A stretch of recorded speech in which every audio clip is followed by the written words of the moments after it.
여러분 반갑습니다. 방금 소개받은 유시민입니다.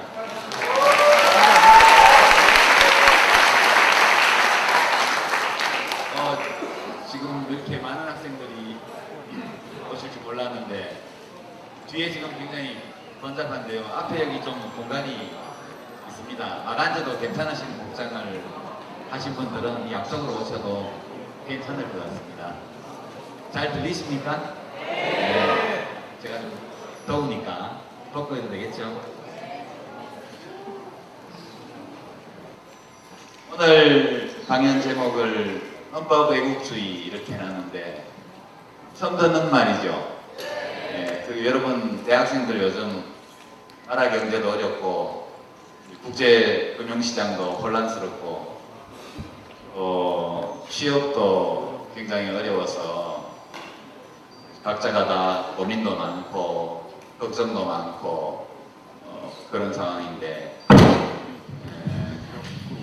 그런 상황에서 무슨 애국주의 이런 좀 한가한 제목으로 여러분의 강연을 하려니까 조금 미안하기도 합니다. 근데 이게 다 관계가 있는 거기 때문에 한번 1시간 정도 제가 여러분께 말씀을 드리고 그 다음 또 여러분 의견이나 질문을 받고 또 제가 말씀드리고 이렇게 진행하도록 하겠습니다. 여러분도 지금까지 살면서 그런 의문을 가져보신 적이 있으실 텐데요.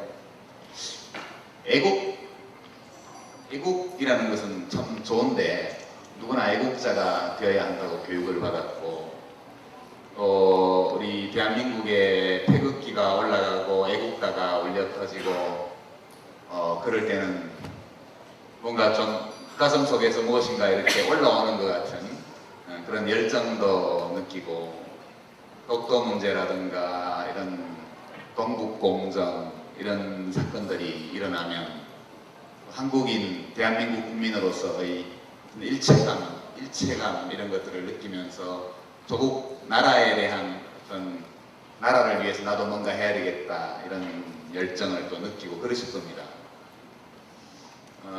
그런데 제가 여러분 나이 때 이 문제에 대해서 이제 깊이 생각을 하는 계기가 있었습니다. 한 30년 전으로 잠깐 시간여행을 한번 해볼까요? 30년 전에 제가 78년도에 대학에 들어갔으니까 제가 대학교 1학년 때 일입니다. 대학 2학년 때 일이군요.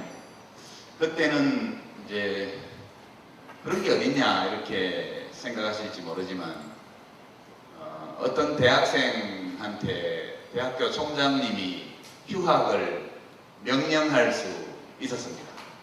이걸 지도휴학제라고 했는데요.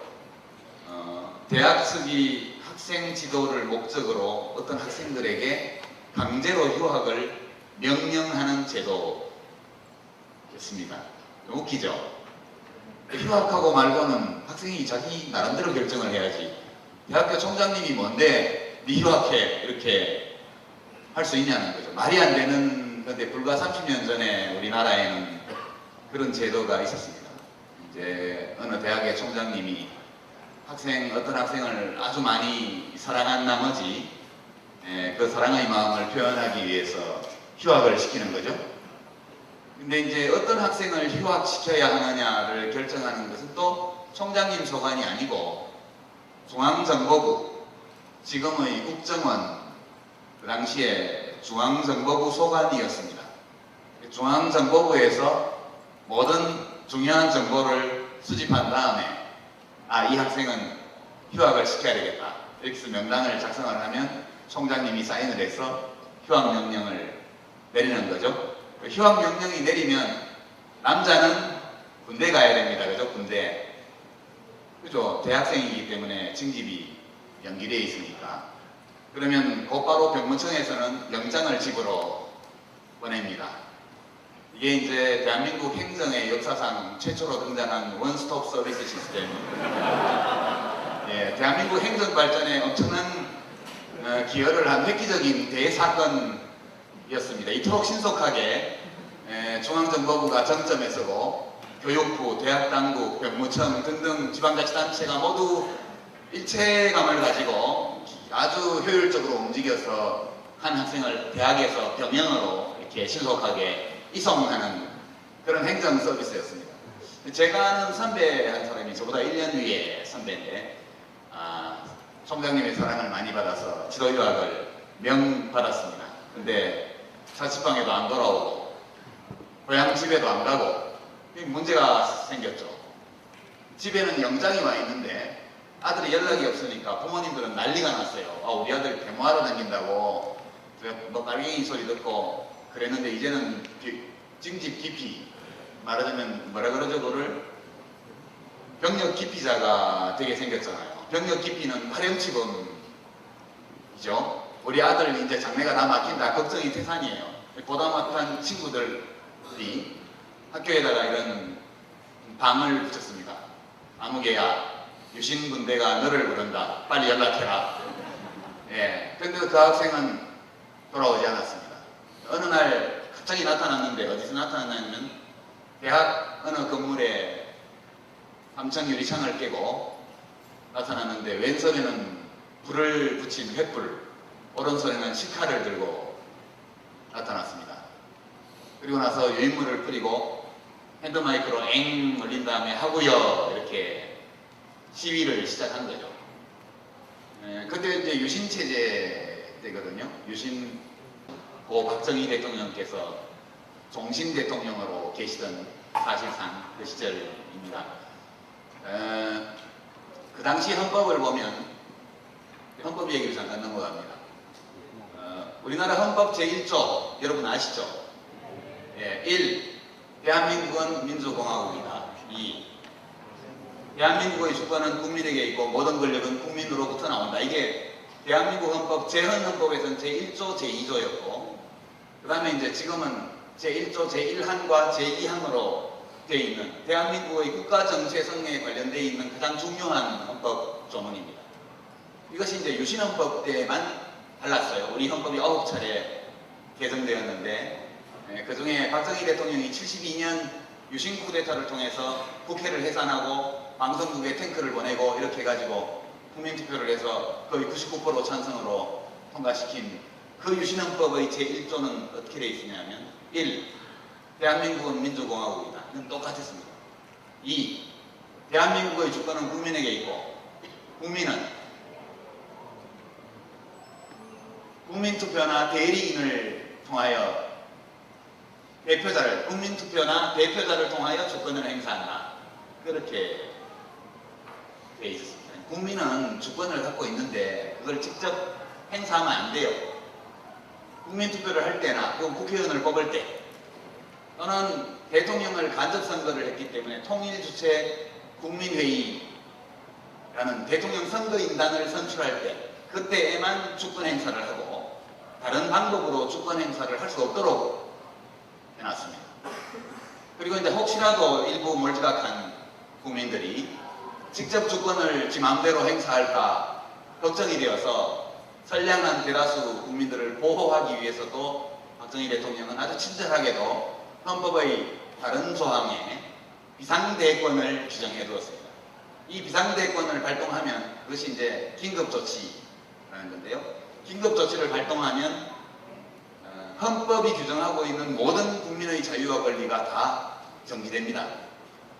예컨대 누구든 영장 없이 체포해서 무기한 구금할 수 있고 그리고 일반 민간인도 군법회의에 여부하고 그 군법회의에서는 아무런 증거 없이도 사형 선고를 할 수 있고 이 판결, 이 조처는 어떤 사법적 다툼의 대상이 될 수도 없고 긴급조치 위반 사건, 긴급조치를 비판하면 긴급조치 위반이 되고 유신헌법을 비판해도 긴급조치 위반이 되고 긴급조치 위반으로 사람이 잡혀갔다는 것을 허가 없이 보도하면 그것도 긴급조치 위반이 되도록 이렇게 완벽한 폐쇄적인 그런 독재 시스템이었죠. 박정희 대통령은 9번 긴급조치를 발동했습니다. 돌아가시기 전까지 1호, 2호, 3호, 4호, 5호, 6호, 7호, 8호, 9호까지.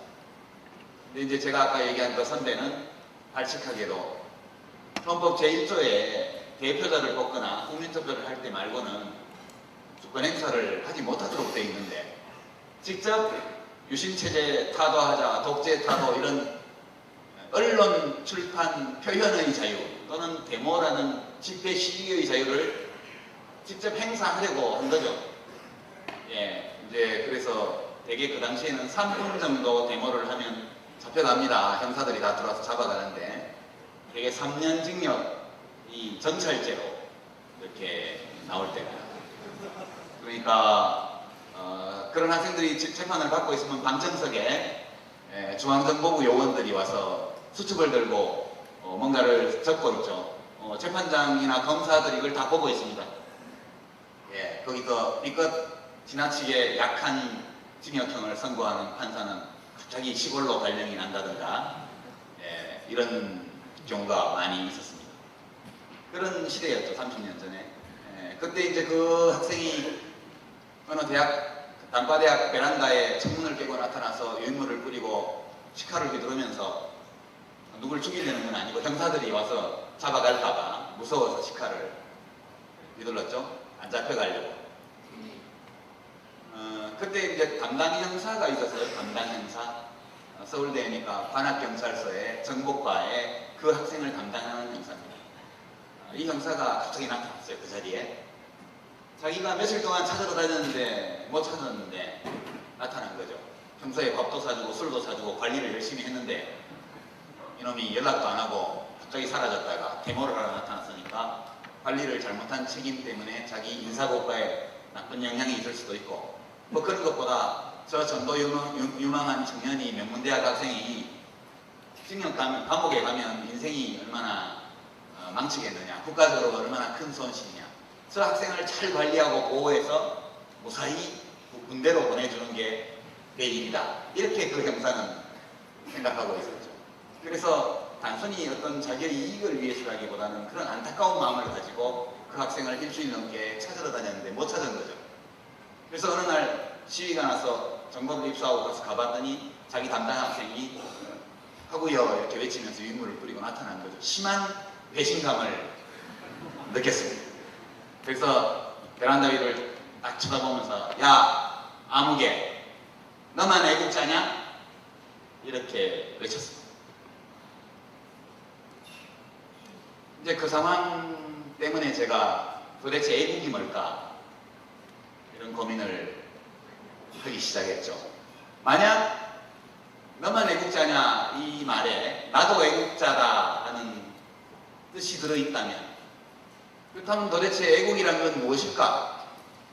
저 데모를 하고 징역 3년을 각오하고 3분 동안 자기의 의견을 공개적으로 이야기하는 자유를 누리는 그런 대가로 3년 징역형을 선고받을 것이 뻔한데 그 일을 한 그 학생도 굉장한 애국적 열정을 가지고 있었고 그 학생이 데모를 하지 못하게 잡으러 다닌 담당 형사도 애국자였다면 그러면 이 세상에 애국자가 되지 못할 사람이 있을까? 우리는 이 두 사람 다 각각 애국자다. 이렇게 통 크게 인정을 해야 되는 걸까? 이런 의문을 가졌습니다. 그 뒤로 약 20년 넘게 그런 의문을 가지고 살았는데 답을 발견을 하지 못했고 지금 와서 찾은 답이 바로 저 헌법 애국주의라는 해답입니다.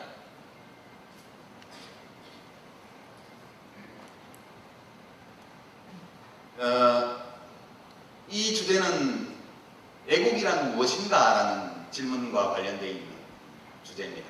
우리 모두 애국자가 되고 싶어 하고 또 애국자가 되어야 한다고 교육을 받고 또 실제로 우리나라가 다른 나라와 경쟁적인 관계에 있을 때 또는 대립적인 관계에 있을 때 우리가 속해 있는 이 국가라는 공동체에 대한 귀속감, 열정 그 공동체의 존속과 발전을 위해서 무엇인가 해야 되겠다는 사명감 이런 것들을 우리는 느낍니다. 그래서 제 나름대로 애국이 무엇이냐를 한번 이제 정의를 해보았습니다. 데피니션. 그러기 위해서는 약간의 학설이 필요하죠. 그래서 이제 저는 국가를 약간 다윈주의적으로 바라보기 시작했습니다. 다윈주의, 여기 있는 학생들 중에 좀 내가 진보다 이렇게 생각하는 학생들은 다윈주의를 싫어할 겁니다. 그렇죠? 다윈주의는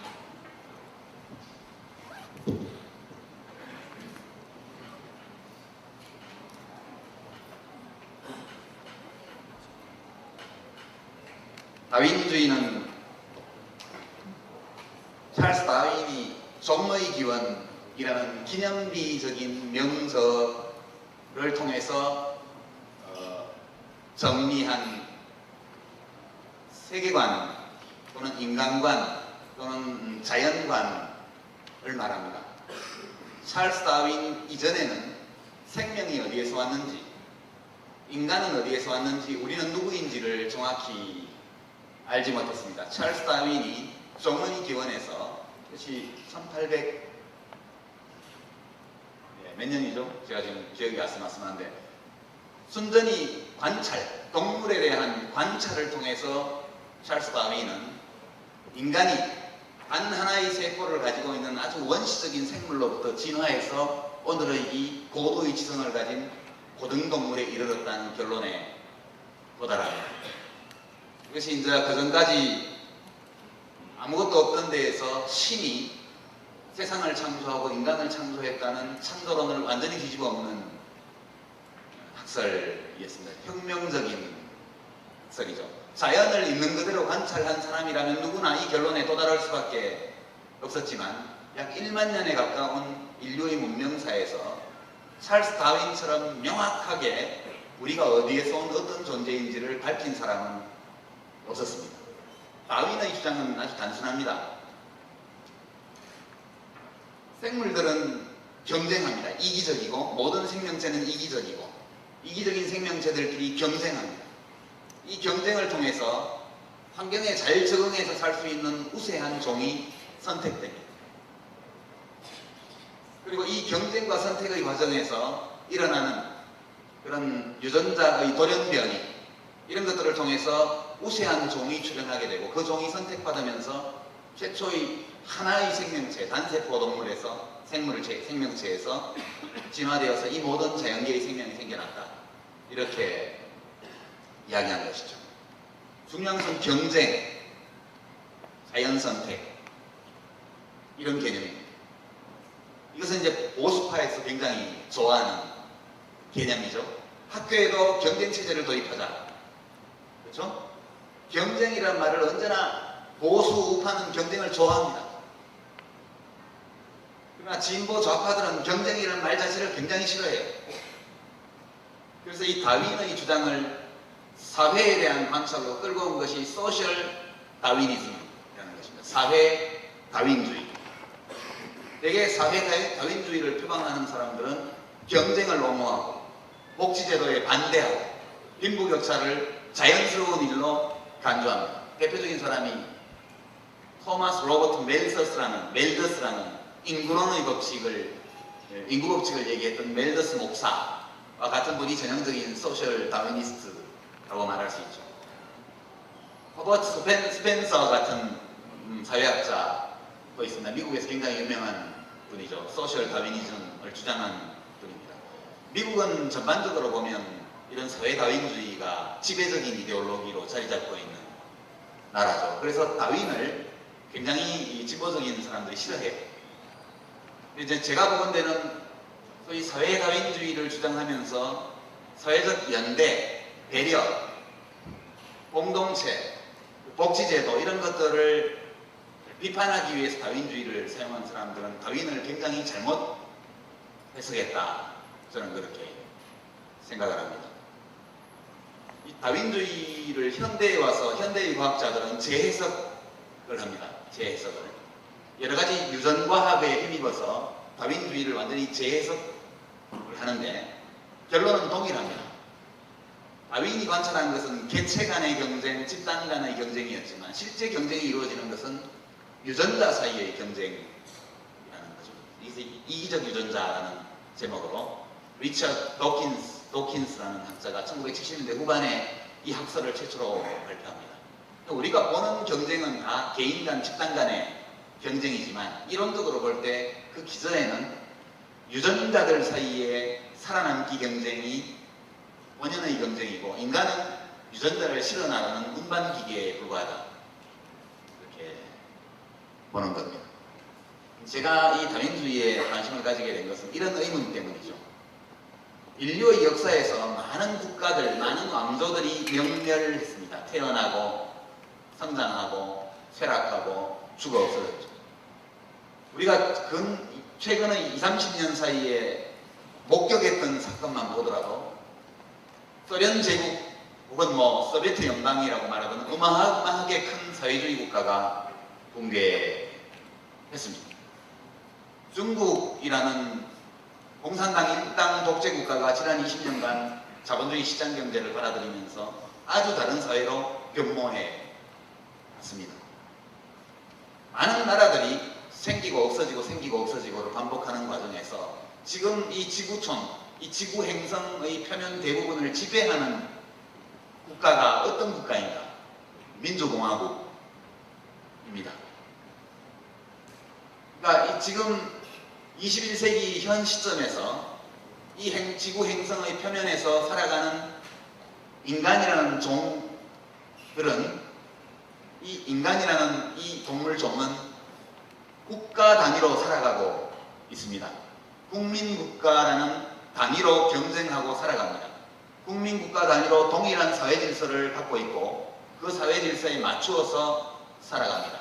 인간 사회의 경쟁은 개인 차원의 경쟁도 있고 기업 차원의 경쟁도 있고 그렇습니다만 가장 고차원적이고 결정적으로 중요한 경쟁은 국민국가 사이에 벌어지는 경쟁입니다. 동물들이 먹이, 서식지를 놓고 다투는 것처럼 이 인간이라는 종도 먹이와 서식지를 놓고 다툽니다. 먹이를 둘러싼 다툼을 우리는 자원전쟁이라고 합니다. 서식지를 둘러싼 다툼을 영토전쟁이라고 말하죠. 그죠? 그러니까 어떤 에일리언 외계인이 와서 지구인을 가만히 관찰한다면 이 인간이라는 종은 참 재미있는 동물이다. 무지하게. 이 동물의 가장 큰 특징은 지성을 가지고 있다는 거예요. 지성을. 다른 어떤 동물도 갖지 못한 지성을 가지고 있어서 본능이 주는 여러 가지 충동 이런 것들을 스스로 관리하고 조절하고 억제하면서 자기가 살고 있는 환경에 대해서 과학적으로, 체계적으로, 논리적으로 인식하고 그것에 대응하는 이런 특이한 지성적 존재라는 사실을 알게 될 겁니다. 동시에 이 인간이라는 종은 아주 특이하게도 다른 어떤 종에서도 볼 수 없는 대규모의 동종학살을 저지르는 종이다. 대개 동물종들은 교미할 수 있는 개체들끼리는 공격을 잘 하지 않습니다. 그러니까 유전자를 결합해서 후손을 퍼뜨릴 수 있는 정도의 유전적 근친관계에 있는 동물들끼리는 서로 이유 없이 또는 이유가 있다고 하더라도 학살하지 않아요. 인간이라는 종은 이 땅에 문명을 이룬 이후부터 지금까지 끊임없이 서로를 대량 학살하면서 살아온 종입니다. 이 대량 학살은 지금도 계속되고 있죠. 굉장히 특이한 종이죠. 최고도의 지성을 가진 동시에 훨씬 더 지성의 지적 수준이 낮거나 지적 수준이라는 게 없는 오로지 본능에 의해서만 살아가는 다른 동물종이 좀처럼 하지 않는 그런 야만적인 짓을 매일매일 하면서 살고 있는 종이 인간이라는 종입니다. 근데 이 인간이라는 종이 약 1만 년 정도, 길게 보면 수백만 년, 호모사피엔스가 나타난 시기로 보자면 20, 30만 년, 문명이 나타난 시기로 보면 길게 보면 1만 년 정도의 삶을 살아오는 과정에 수없이 많은 국가 단위가 생겨나고 없어졌고 생겨나고 없어지고 지금 상태에서는 다른 모든 형태의 국가라는 경쟁 단위들이 망하고 오로지 우리가 말하는 민주공화국이라는 내부 질서를 가지고 있는 국가만이 이 지구촌이라는 행성을 지배하는 경쟁 단위로 살아 있습니다. 저는 어떤 생각을 가지냐면 왜 인간이 구성하는 사회 조직 또는 생활하는 국가 단위라는 것이 오늘날 대한민국처럼 이렇게 생긴 것일까? 왜 다른 형태의 국가들, 히틀러의 나치즘 전체주의, 스탈린의 사회주의 일당 독재, 또는 북한과 같은 일종의 사회주의 왕정국가, 쿠바, 리비아, 이런 한 사람의 지도자가 이끄는 그런 정치체제에 비해서 그냥 주기적으로 지도자를 갈아치우는 혼란스럽기 짝이 없는 이 민주주의 국가들이 더 큰 경쟁력 또는 다윈주의적인 경쟁 우위를 가지게 된 것일까? 이거에 대해서 의문을 가지게 되었습니다. 그래서 만약 애국이라는 것을 그냥 우리 마음속에 있는 것이라고 가정한다면 답이 없습니다. 여러분 국어사전에 애국이라는 항목을 찾아보십시오. 애국을 찾아보면 이렇게 되어 있습니다. 애국 땡땡 자기 나라를 사랑하는 것. 애국이란 자기 나라를 사랑하는 거래요. 허무하죠? 그러면 누구나 다 아무리 나쁜 범죄자도 다 애국자가 될 수 있다고 제가 말씀드립니다. 히틀러도 애국자가 됩니다. 그래서 저는 어떻게 규정을 하냐면 애국을 다윈주의적으로 애국에 대해서 정의를 하자면 국민국가라는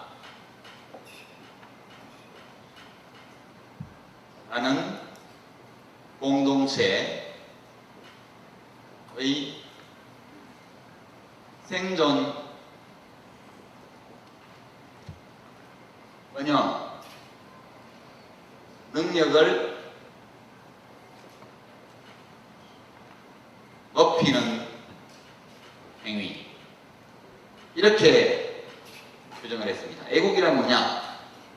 내가 속한 하나의 국민국가, 우리 같으면 대한민국, 우리가 대한민국 국민이라면 대한민국이 이 지구촌 경쟁사회, 국민국가 단위로 치열한 경쟁이 벌어지는 이 지구행성 위에서 대한민국이라는 국민국가가 다른 국가, 국민국가에 비해서 다윈주의적인, 다윈주의를 빼더라도 경쟁 우위를 확보해서 더 오래 존속하고 더 크게 번영할 수 있도록 그와 같은 능력을 키우는데 기여하는 행위, 이렇게 애국을 규정할 수 있는 것이죠. 그래서 객관적인 기준이 될 수 있습니다. 어떤 사람이 어떤 여자를 너무나 사랑한 나머지 스토킹을 했다고 하죠. 밤마다 집에 와서 초인종 누르고 사랑해요 사랑해요 노래 부르고, 스토킹이죠. 범죄입니다. 그러나 그 범죄의 동기는 그 여인을 너무너무 사랑했던 거죠. 만약 사랑을 우리가 어떤 이성을 진짜 마음으로 좋아하는 것, 이렇게 규정해버린다면 그 스토커도 사랑의 화신이 될 수 있겠죠. 그런 것처럼 애국이라는 것을 그냥 우리 마음의 어떤 주관적인 상태, 이렇게 규정한다면 내가 나라를 사랑한 나머지 내가 옳다고 생각하는 방식으로 그 사랑을 표현했다, 나는 애국자다, 그렇게 하면서 수백만 명을 학살할 수 있겠죠.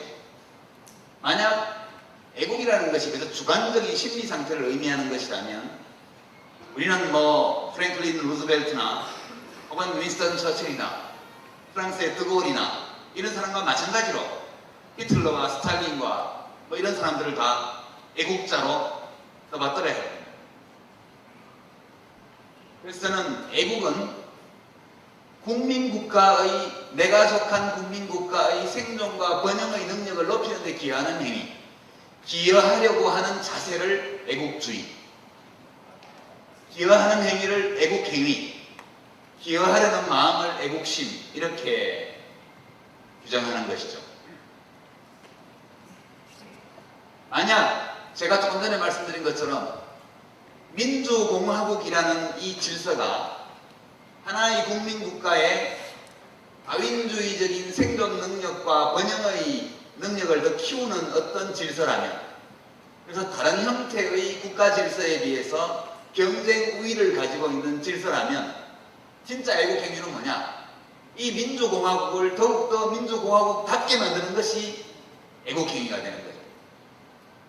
만약 우리가 이 민주공화국은 그 구성원들의 능력과 개성을 발현시키는 힘, 가능성, 또 그런 능력들이 조화되고 절충이 이루어지는 효율성, 이런 모든 면에서 다른 형태의 국민국가를 압도한다, 이렇게 인정할 경우에 민주공화국의 모든 기본 질서를 다 무너뜨렸던 유신체제를 지키는 데 협력했던 행위는 애국행위가 될 수 없는 거죠. 그것은 해칠 해자의 해국행위가 되는 겁니다. 이렇게 본다면 독재차도 민주쟁취, 언론, 출판, 집회, 결사의 자유를 보장하라, 노동 3권 보장하라, 이렇게 외쳤던 학생의 시위 행위는 애국행위고, 그 시위를 억압하기 위해서 잡으러 다니고 잡아넣고 재판하고 기소하고 감옥에 넣고 자유를 박탈했던 행위는 그 사람의 주관적 심리 상태가 어떠하든 상관없이 해국행위가 되는 것이다. 이것이 제가 보는 다윈주의적 관점의 국가관 또는 애국관입니다. 이런 얘기 처음 들어봤죠. 네, 저는 진보적인 지식인으로 저를 스스로 생각하는데, 저는 다윈주의를 아주 좋아해요. 일단 다윈주의를 얘기를 하면 우파들, 보수파들이 좋아하거든요. 그 사람들이 좋아하는 개념이기 때문에 나의 언어로 얘기하기보다는 그들의 언어로 얘기해 주는 것이 소통에 좋습니다. 그래서 일단 다윈주의 좋다고 그러면 일단 우호적으로 나오죠. 근데 다윈주의적 관점에 비춰볼 때 당신네들이 하는 짓은 대한민국을 크게 해치고 있다, 저는 그렇게 말하는 겁니다. 민주공화국이란 어떤 질서냐? 민주공화국은 두 가지로 구성되어 있습니다. 첫 번째는 법치입니다. 법치. 두 번째는 복지입니다.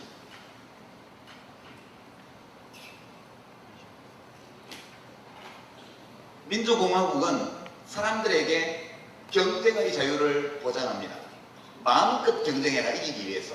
그러나 그 경쟁할 수 있는 자유와 수단은 어디까지냐? 타인의 권리와 자유를 침해하지 않는 범위에서 마음껏 경쟁하라, 이것을 다 열어줍니다. 그러니까 민주국가, 법치국가에서는 법률이 명시적으로 금지하고 있는 것 이외의 다른 모든 것들은 다 허용됩니다. 그렇죠? 법률이 명시적으로 금지한 것만 금지되고 나머지는 다 허용되는 것, 그런 사회가 민주국가이고 법치국가입니다. 권위주의 국가는 어떤 국가냐? 권위주의 사회는 법률이 명시적으로 허용한 것만 허용되고 나머지는 다 금지되는 게 권위주의 국가입니다. 독재국가, 전체주의 국가는 어떤 국가냐? 독재 전체주의는 법률이 명시적으로 금지한 것은 금지되고 법률이 허용한 것도 금지된다. 이게 법치가 존재하고 있지 않은 독재 전체주의 국가입니다. 이게 무엇이 허용되어 있고 무엇이 금지되어 있는지가 뚜렷하지 않아요.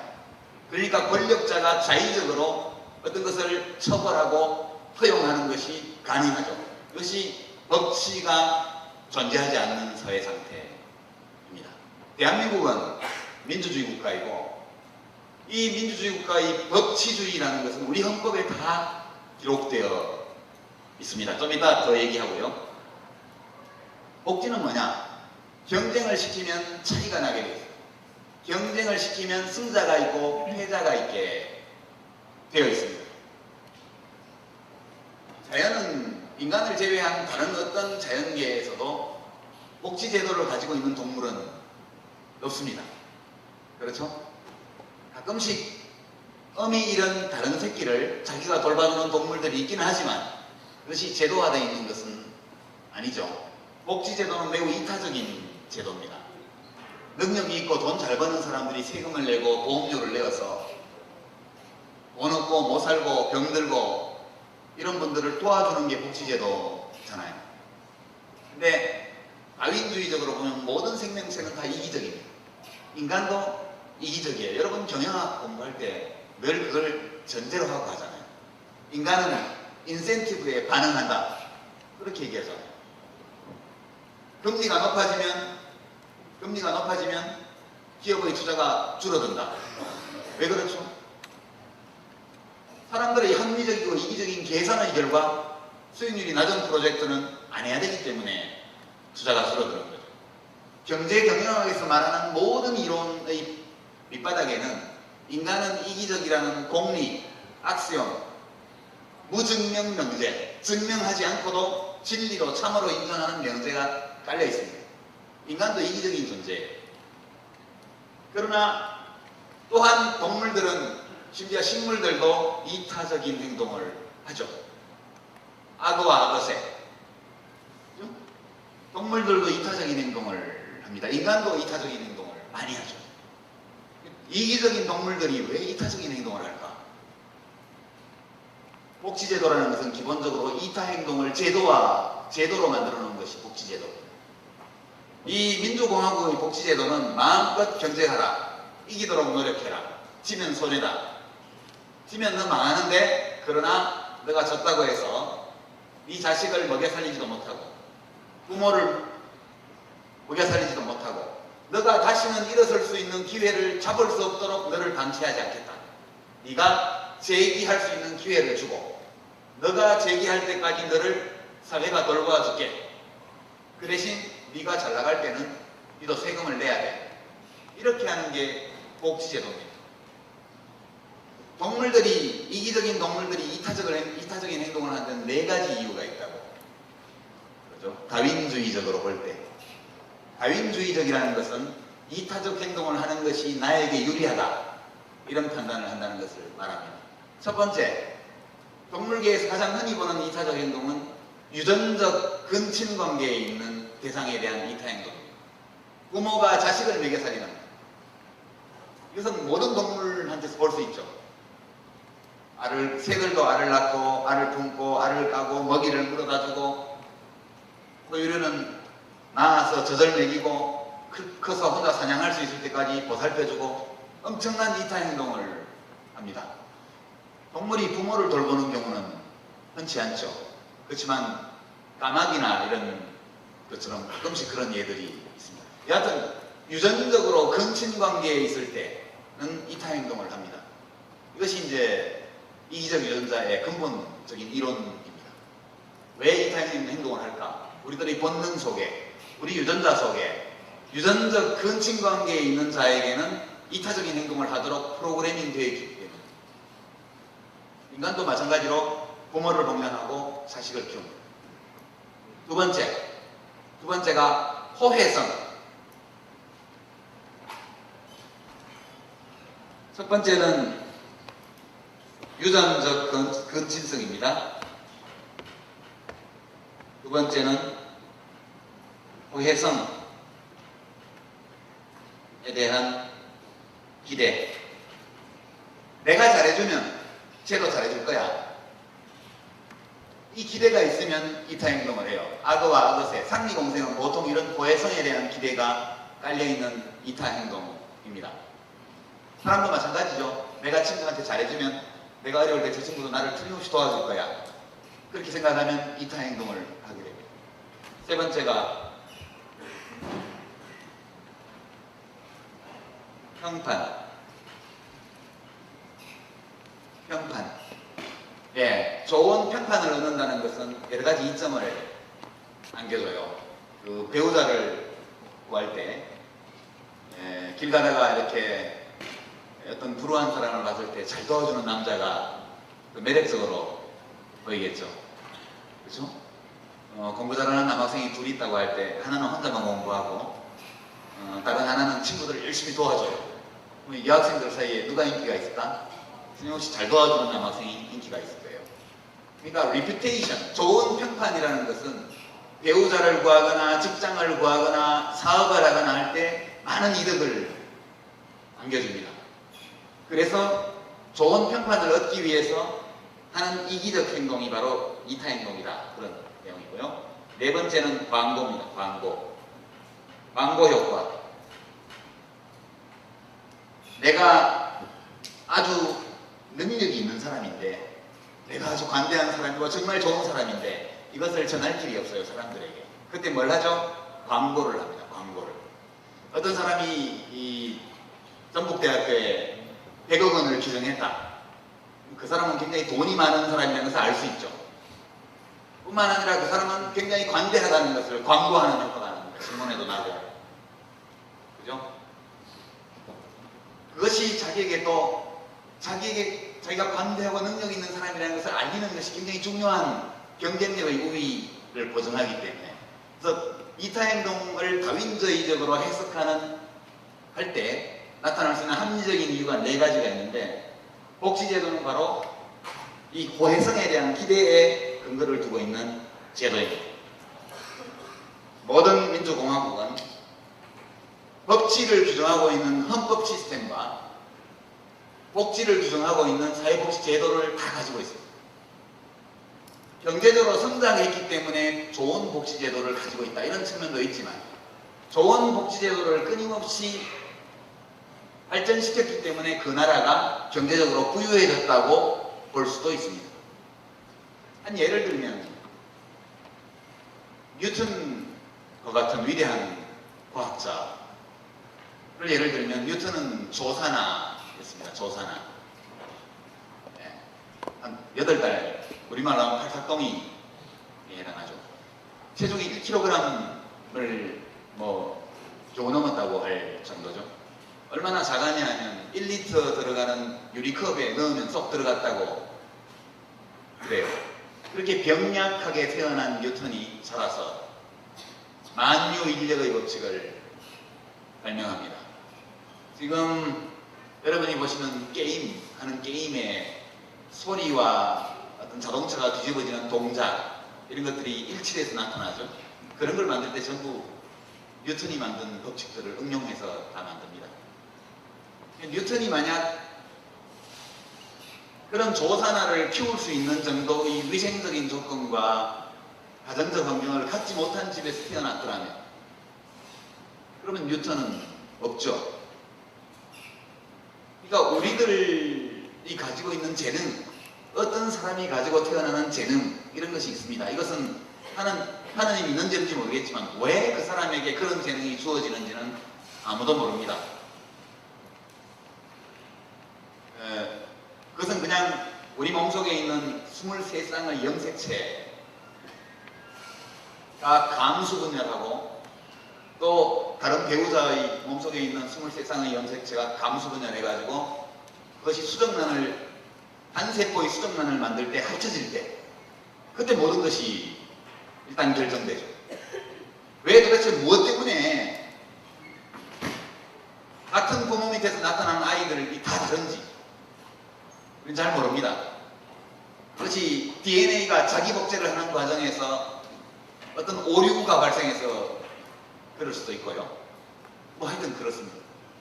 근데 한 사회가 경제적으로 잘 발전하기 위해서는 그 사회에서 해마다 태어나는 아이들이 가지고 태어난 재능을 다 찾아서 그것을 마음껏 발현할 수 있도록 해주는 나라가 경제적으로 번영하게 되어 있습니다.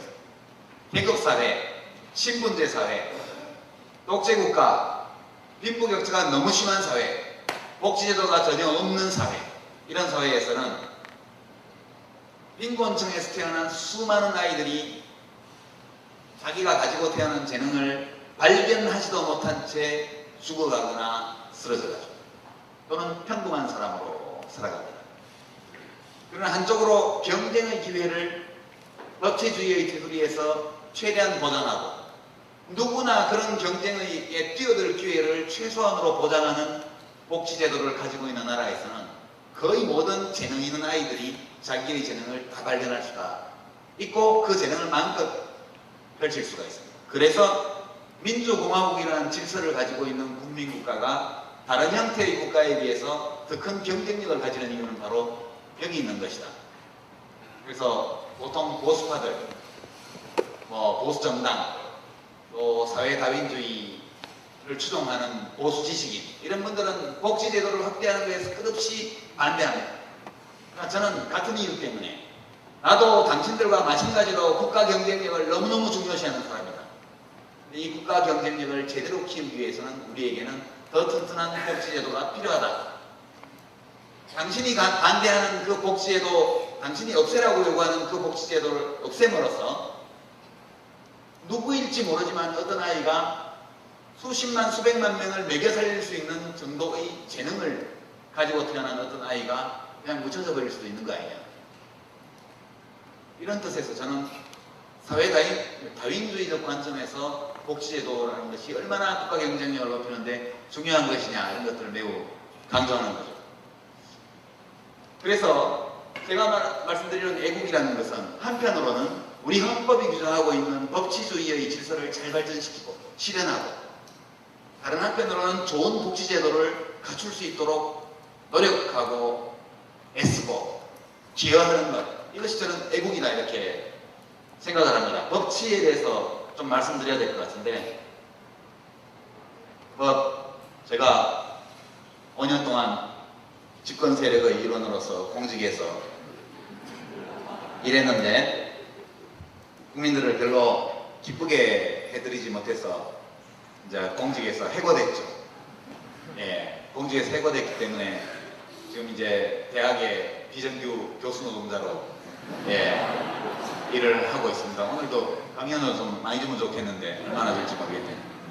하여튼 벌어먹고 살아야 돼요. 여러분들 장관은 6개월, 한 달만 해도 평생 연금 나온다는데 이런 말 하시는데 그런 거 없습니다. 예, 그냥 벌어먹고 살아야 돼요. 무슨 얘기가 이렇게 됐더라. 예. 그래서 이제 공직에서 이제 해고된 지 아직 6개월이면 6, 7, 8, 9, 아직 5개월도 안 됐거든요. 그러니까 제가 지금 근신하고 반성하고 그렇게 해야 되는 시점입니다. 근데 요즘 이제 법치주의 얘기가 자꾸 나오니까 제가 보면서 답답해. 그게 아닌데 무슨 일이 있어도 법치주의를 확고히 하겠다. 법치를 확실히 하겠다. 법치만 잘 돼도 경제성장률이 1% 올라갈 거다. 이런 얘기들이 막 나옵니다. 법치가 뭡니까? 법치라는 것은 국민이 법 잘 지켜야 된다. 이거 아니에요. 국민은 물론 법을 잘 지켜야 돼요. 법을 안 지키면 처벌받게 되어 있습니다. 법치주의는 뭐냐? 국가 권력자들이 법에 따라 나라를 다스리라. 이게 법치주의입니다. 법치주의는 우리 헌법에 그냥 다 들어있습니다. 제가 한번 소개해보죠. 여러분 헌법을 별로 읽어본 분이 없죠? 솔직히. 예, 헌법재판소 홈페이지에 들어가서 한번 읽어보십시오. 제가 헌법의 몇 조항을 한번 소개하죠. 우리 헌법은 두 단락으로 되어 있습니다. 큰 단락 하나는 국민의 기본권에 관한 것들입니다. 다른 하나는 권력 구조에 관한 것. 기본권에 관한 것들은 국민은 이런 권리가 있다, 자유를 누린다, 국가는 이걸 보장해야 된다, 이렇게 규정되어 있는 거고요. 이제 권력 구조에 관해서 대통령은 누가 뽑는다, 어떻게 뽑는다, 대통령 권한은 뭐다, 국회의원은 몇 년마다 뽑는다, 어떻게 뽑는다, 국회의원 숫자는 얼마로 한다, 이런 것들이 권력 구조에 관한 겁니다. 이 권력 구조에 관한 것은 법치와는 직접적인 관계가 없습니다. 그것은 법치주의 위에 선 국가 권력 사이의 역할 분담이 어떻게 되어 있느냐, 단순히 그걸 말하는 거죠. 절차 규정들. 핵심은 헌법 제11조부터 시작됩니다. 11조는 모든 국민은 법 앞에 평등하다. 이렇게 되어 있습니다. 옛날에는 안 평등했죠. 10분 제도가 있거나 이럴 때는 평등하지 않았습니다. 이 위대한 선언이거든요. 모든 국민은 법 앞에 평등하다. 대통령부터 시작해서 여러분 평범한 대학생까지 누구나 법 앞에서 평등합니다. 이 법 앞에서의 평등을 쟁취하는데 5,000년이 걸린 위대한 선언입니다. 11조 2항은 사회의 축수계급 제도는 인정되지 않으며 어떤 형식으로도 이를 창설할 수 없다 이렇게 되어 있습니다. 아무리 돈 많은 재벌 회장님이라도 특수한 계급으로 인정해주지 않습니다. 근데 유전무죄, 무전유죄, 조폭동원해서 패도 금방 나오고 그러잖아요. 수천억씩 회사 공급을 횡령해도 집행유예로 나오고 금방 사면 되죠. 제도로서 특수계급을 창설한 것은 아니지만 이런 것이 법칙을 흔드는 일이죠. 실제로 신분 제도는 존재하지 않고 있지만 정치 사회적인 계급은 사실상 존재하고 있죠. 이런 걸 다 없애야 됩니다. 헌법이라는 것은 대한민국이 실제로 모든 국민이 법 앞에 평등한 나라다 이렇게 선언하는 것이 아닙니다. 헌법은 존재를 서술하는 법률이 아닙니다. 헌법은 이미 존재하고 있는 상태를 묘사하는 법이 아니고 헌법은 아직 존재하지 않는 것에 대한 당위를 선언하고 있는 성문법입니다. 모든 국민이 법 앞에 평등하다라는 것은 평등하지 않다는 얘기입니다. 아직 평등하도록 하라는 뜻이죠. 평등하지 않은 일이 발생했을 때 이 헌법 11조 1항을 근거로 그것이 잘못됐다고 이야기할 수 있다는 그런 뜻입니다.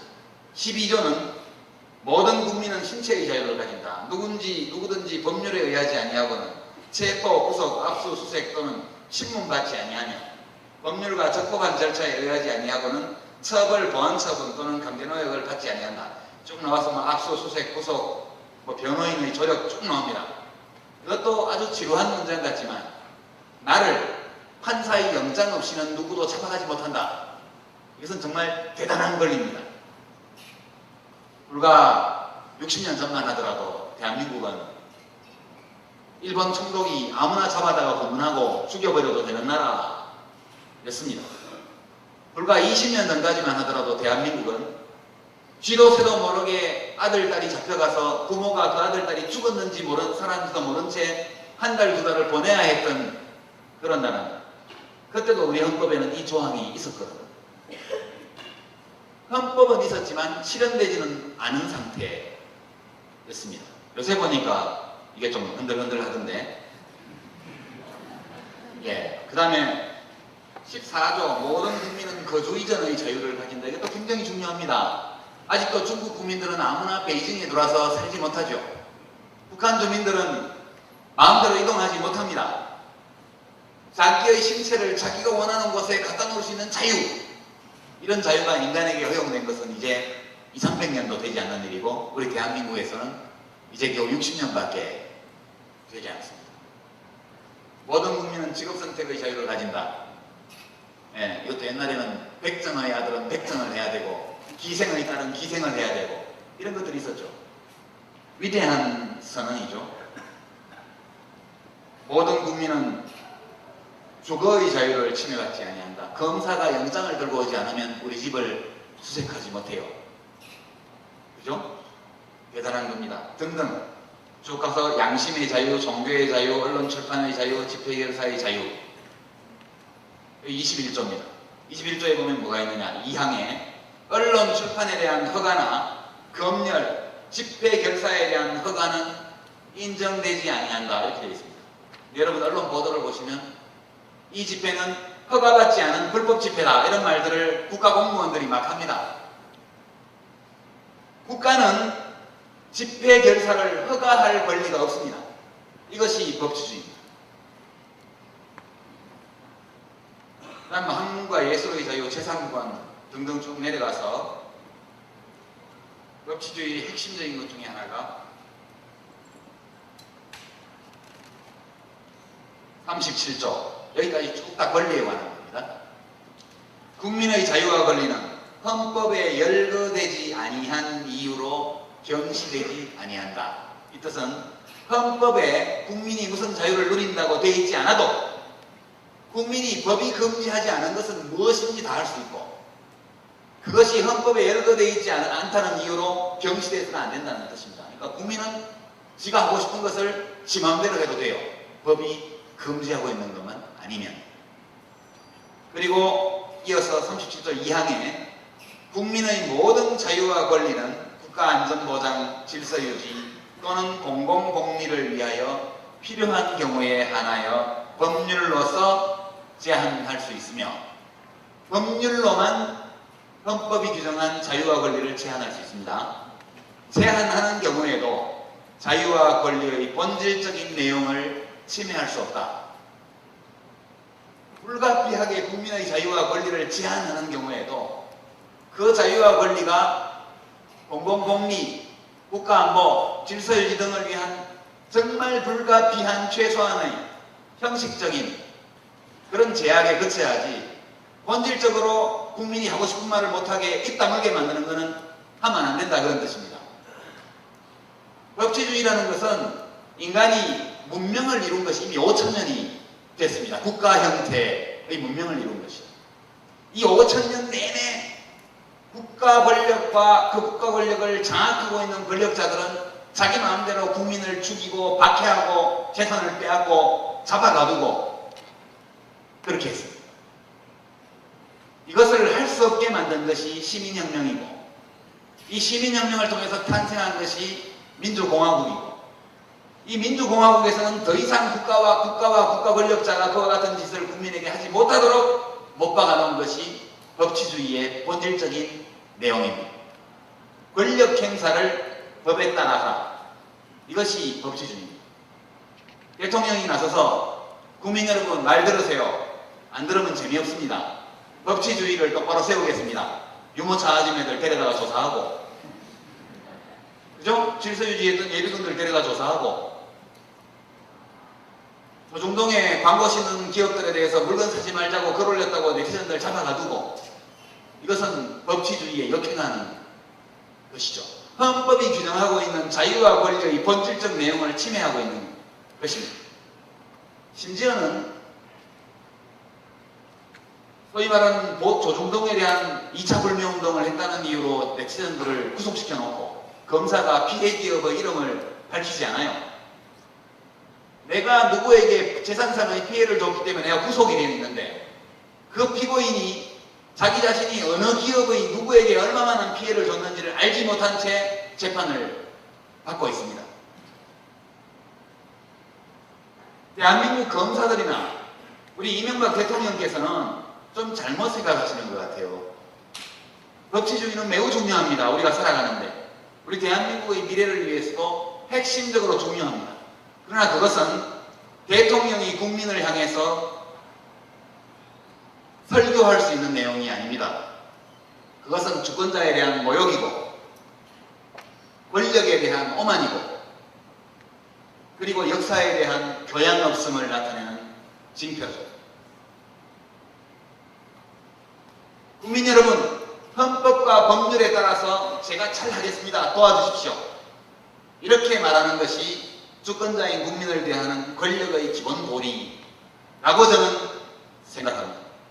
그래서 정책 문제는 마지막으로 잠깐 언급하고 제 일방적인 강의를 마치겠습니다. 국가정체성은 이미 결정되어 있죠. 대한민국은, 여러분 사회 시간에 국채라고 배웠죠. 국채. 국가 정체성입니다. 그게. 대한민국은 민주공화국이다. 헌법 제1조 제1항에 못 박혀 있습니다. 대한민국은 민주공화국이다. 대한민국의 모든 권력은 국민에게서 나온다. 대한민국의 주권은 국민에게 있고 모든 권력은 국민으로부터 나온다. 이것이 대한민국의 국가 정체성을 민주공화국으로 규정한 헌법 제1조입니다. 도대체 국가 정체성을 어디에서 찾는지 저는 잘 모르겠어요. 대한민국 국가 정체성은 재헌 헌법에서부터 못 박혀 있었고 지금까지 변함이 없습니다. 근데 요즘 자칭 애국자들이 도처에서 출몰하죠. 원래 자칭 애국자는 정치권에 가장 많이 서식합니다. 예. 애국의 이름으로 민주공화국의 기본 질서를 흔드는 세력, 자유민주의 이름으로 국민의 인권과 자유를 탄압하는 법률을 옹호하는 세력, 이런 분들이 저는 애국을 자칭하는 해국자라, 애국 세력을 자임하는 해국 세력이다, 그렇게 생각합니다. 요새는 사업 다변화를 해가지고 시민단체로 이름을 걸고 나오는 데도 꽤 많더군요. 예. 전에는 주로 정당이나 혹은 아주 국가주의 냄새를 많이 풍기는 그런 이름만 걸고 있었는데, 요새는 무슨 시민의 모임 이렇게 해가지고 주장하는 바를 보면 대체로 틀린 생각, 옳지 않은 생각을 가진 사람을 감옥에 넣어라, 이런 게 그분들의 주장의 핵심입니다. 여러분, 잘못된 판단을 하는 사람한테는 어떻게 해야 되죠? 올바른 판단을 할 수 있도록 토론해야죠. 잘못된 생각을 가졌다는 이유로 사람을 감옥에 집어넣으면 누군들 겁이 나서 무슨 생각이라는 것을 하겠습니까? 사람은 끝없이 오류를 범하는 존재입니다. 현실을 인지하는 능력에서도 인간은 완전하지 않을 뿐만 아니라 미래를 예견하고 설계하는 능력에서도 완전치 않습니다. 끊임없이 오류를 범하고 그것을 교정하면서 지금까지 살아왔죠. 인류 문명사를 보면 오로지 오류로 수많은 오류와 그 오류를 교정하는 과정으로 점철된 것이 인간의 문명사입니다. 그 유명한 고대 그리스 시대의 철학자들 중에 그 어느 누구도 노예제를 부당하다고 말한 사람이 거의 없습니다. 그러니까 알렉산드리아 대도서관에서 BC 200년, 300년 전부터 시작해서 약 400년간 그렇게 번창했던 철학, 과학, 수학, 천문학, 문학 이 모든 것이 다 불타버리고 짓밟히고 그렇게 할 때 그 어느 누구도 나서서 그것을 지켜주지 않았던 것. 그 위대한 철학자들조차도 인간이 평등하다는 것을 인지하지 못했습니다. 인간의 문명사는 끊임없이 현실을 인지하는 데서 생기는 오류, 미래를 예견하는 데서 생긴 오류들을 스스로 발견하고 교정하는 역사였죠. 아무리 위대한 사상도 그것이 처음에 나타났을 때는 위험해 보이지 않는 사상이 별로 없었습니다. 위대한 사상이 나타날 때 처음에 그것은 매우 엉뚱해 보였고 오로지 소수의 사람들에 의해서만 받아들여졌죠. 코페르니쿠스의 지동설이죠. 옛날 천동설을 1500년 동안 믿어왔다가 지구가 돈다 이렇게 얘기했을 때 그 사상은 위험한 소수의 그릇된 사상으로 단죄받았고 그 때문에 갈릴레오가 종교법정에 걸려갖고 요하네스 브루노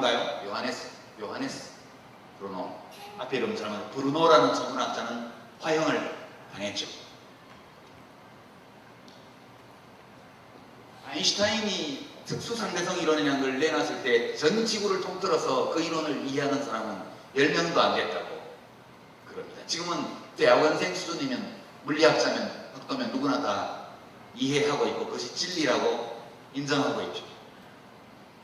우리가 잘못된 생각을 가진 사람을 감옥으로 집어넣기로 친다면 이 세상을 다 감옥으로 바꿔야 될지도 모릅니다. 정치적 자유라는 것은 그냥 자유롭게 말할 수 있다는 뜻이 아니고 사회의 구성은 대부분이 터무니없다고 생각하는 사상과 이론까지도 마음대로 형성하고 발언하고 발표하고 주장할 수 있는 자유를 의미합니다. 정치적 자유, 언론, 출판, 사상, 표현의 자유라는 것은 언제나 소수자를 위한 자유입니다. 다수자의 자유는 헌법이 지켜주지 않아도 그 다수자가 자기의 힘으로 지킵니다. 우리에게 그와 같은 자유가 필요한 것은 언제나 새로운 것을 창조하는 자들이 소수였기 때문이죠. 모든 새로운 것들이 처음에는 소수의 것으로 나타났기 때문이죠. 그래서 계몽주의 시대 이래의 유럽이나 혹은 이 민주사회의 기본적인 생각은 이런 겁니다. 나에게 정치적 자유라는 것은 언제나 나와 반대되는 견해를 가진 사람의 정치적 자유를 의미한다. 그것이 볼테르 이후의 계몽주의 시대의 기본 명제입니다. 나의 정치적 자유는 무엇에 의해서 보정되느냐? 나와는 정치적으로 반대되는 입장을 가진 사람의 자유에 의해서 보정되는 겁니다. 나는 당신의 사상에 반대하지만 당신이 그 사상 때문에 탄압을 받는다면 당신의 자유를 위해서 내가 같이 싸우겠다. 이렇게 말하는 것이 자유의 정신이죠.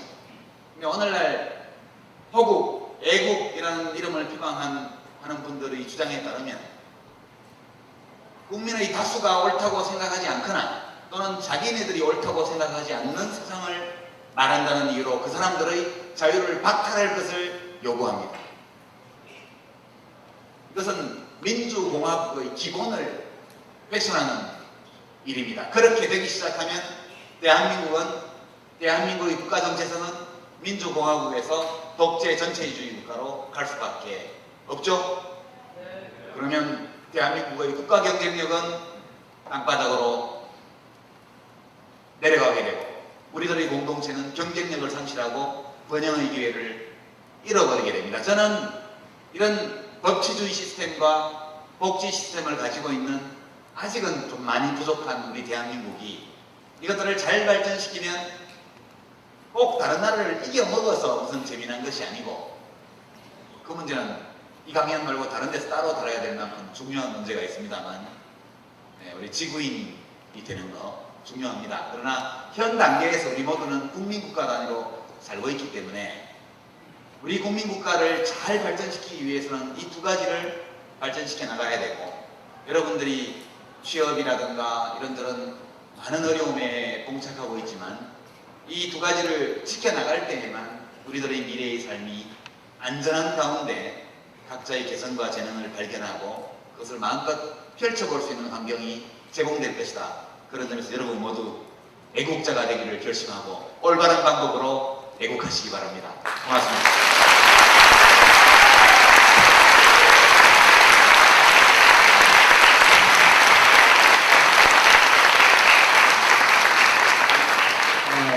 우리 헌법 애국주의에 대해서 열강을 해주신 유시민 장관님께 다시 한번 뜨거운 박수 부탁드립니다.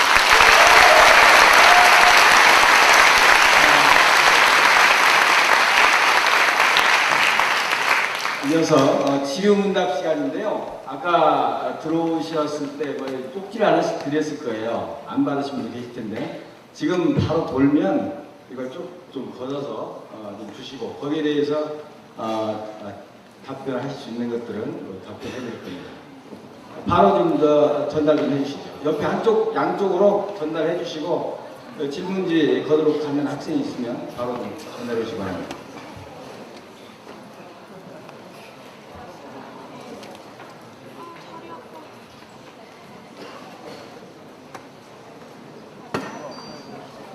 우리 전달 좀 해주세요.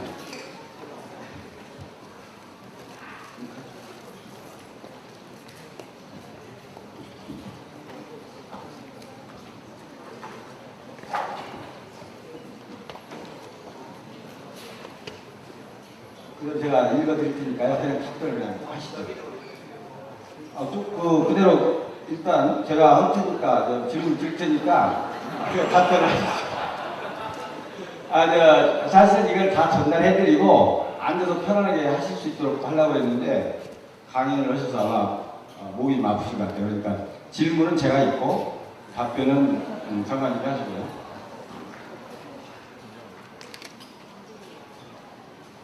어려운 질문 같은데요. 구성 모순에 대해 알고 계실 걸로 알고 있습니다만 아까 말씀하신 인간은 이기적이라는 말씀에 대하여 지성을 가진 인간은 모두 무엇이 옳은지 알고 있으나 구성의 모순에 의하여 그러지 못한다고 생각합니다. 어떻게 생각하시는지? 이 구성의 오류 모순은 fallacy of composition이라고 해서 논리학에서 부분에는 타당한데 전체에 적용하면 오류가 되는 것을 구성의 오류 또는 합성의 오류라고 얘기를 합니다. 이것은 이제 아담 스미스가 말한 것과 같은 조화론적 세계관을 무너뜨리는 그런 현상입니다. 그러니까 나한테는 맞는데 모두에게 적용하면 나라가 망하는 거 이런 거 또는 우리나라에는 좋은데 지구 전체에 그렇게 해버리면 지구가 멸망하는 거 이런 일들이 참 많죠. 그래서 우리 삶의 본질적인 조건이라고 저는 생각하고요. 이것과 관련해서 이제 한 가지만 말씀드리면 우리 삶에는 이런 모순된 상황들이 참 많은데 인간 전체가 그렇습니다. 인간 전체가 어찌 보면 애들로 사람으로 치면 이 인류라는 종의 현재 상태는 막 걷기 시작했고 물건을 손에 짚고 끌어당기고 할 수 있는데 위험 인지 능력이 없어서 내일 모레 당장 어디 하수구에 빠져서 죽을지도 모르는 그런 어린아이와 같은 상태가 현재 인류의 상태라고 저는 생각해요. 인간은 자기가 가진 지성의 힘 덕분에 이 지구 환경 전체를 바꿔놓을 수 있는 힘을 가지게 됐습니다.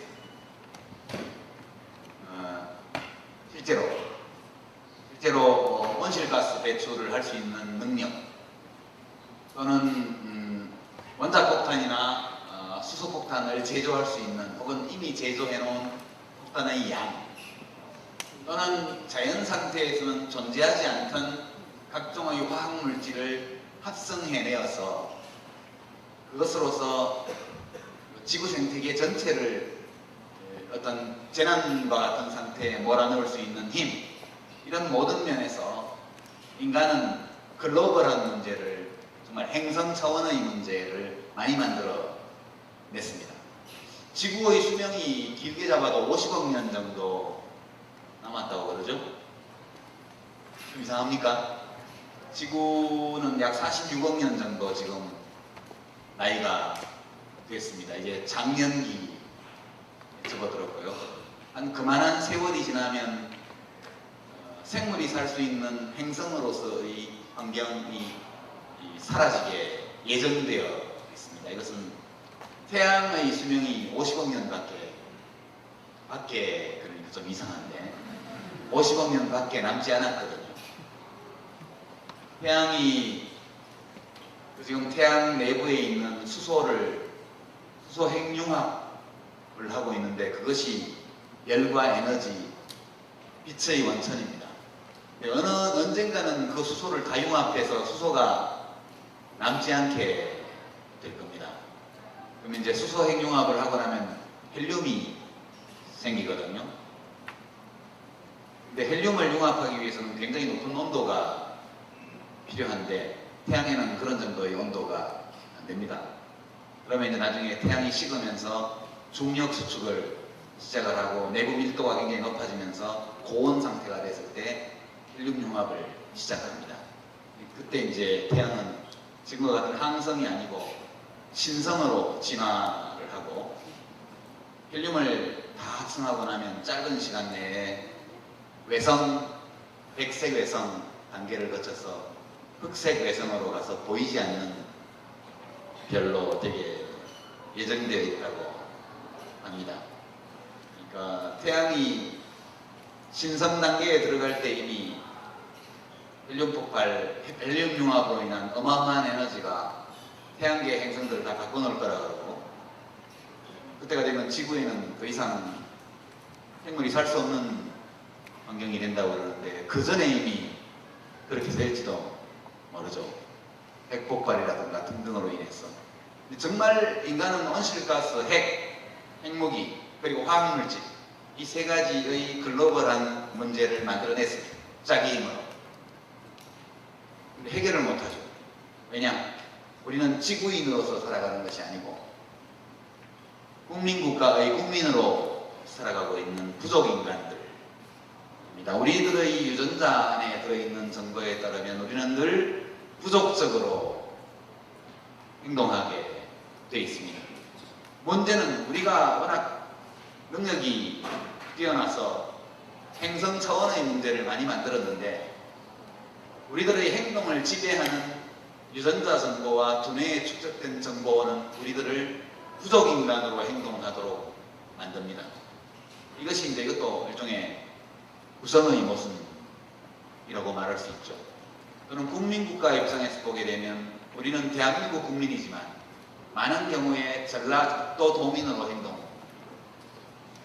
특히 대통령 선거 되면 갑자기 대한민국 국민은 사라지고 충청도, 경상도, 전라도 이렇게 아이덴티티 자체가 그렇게 되어 있습니다. 답변이 너무 길어지는데 한마디만 더 말씀드리면 여러분의 행동, 저의 행동을 지시하는 많은 정보들이 우리 몸속에 있습니다.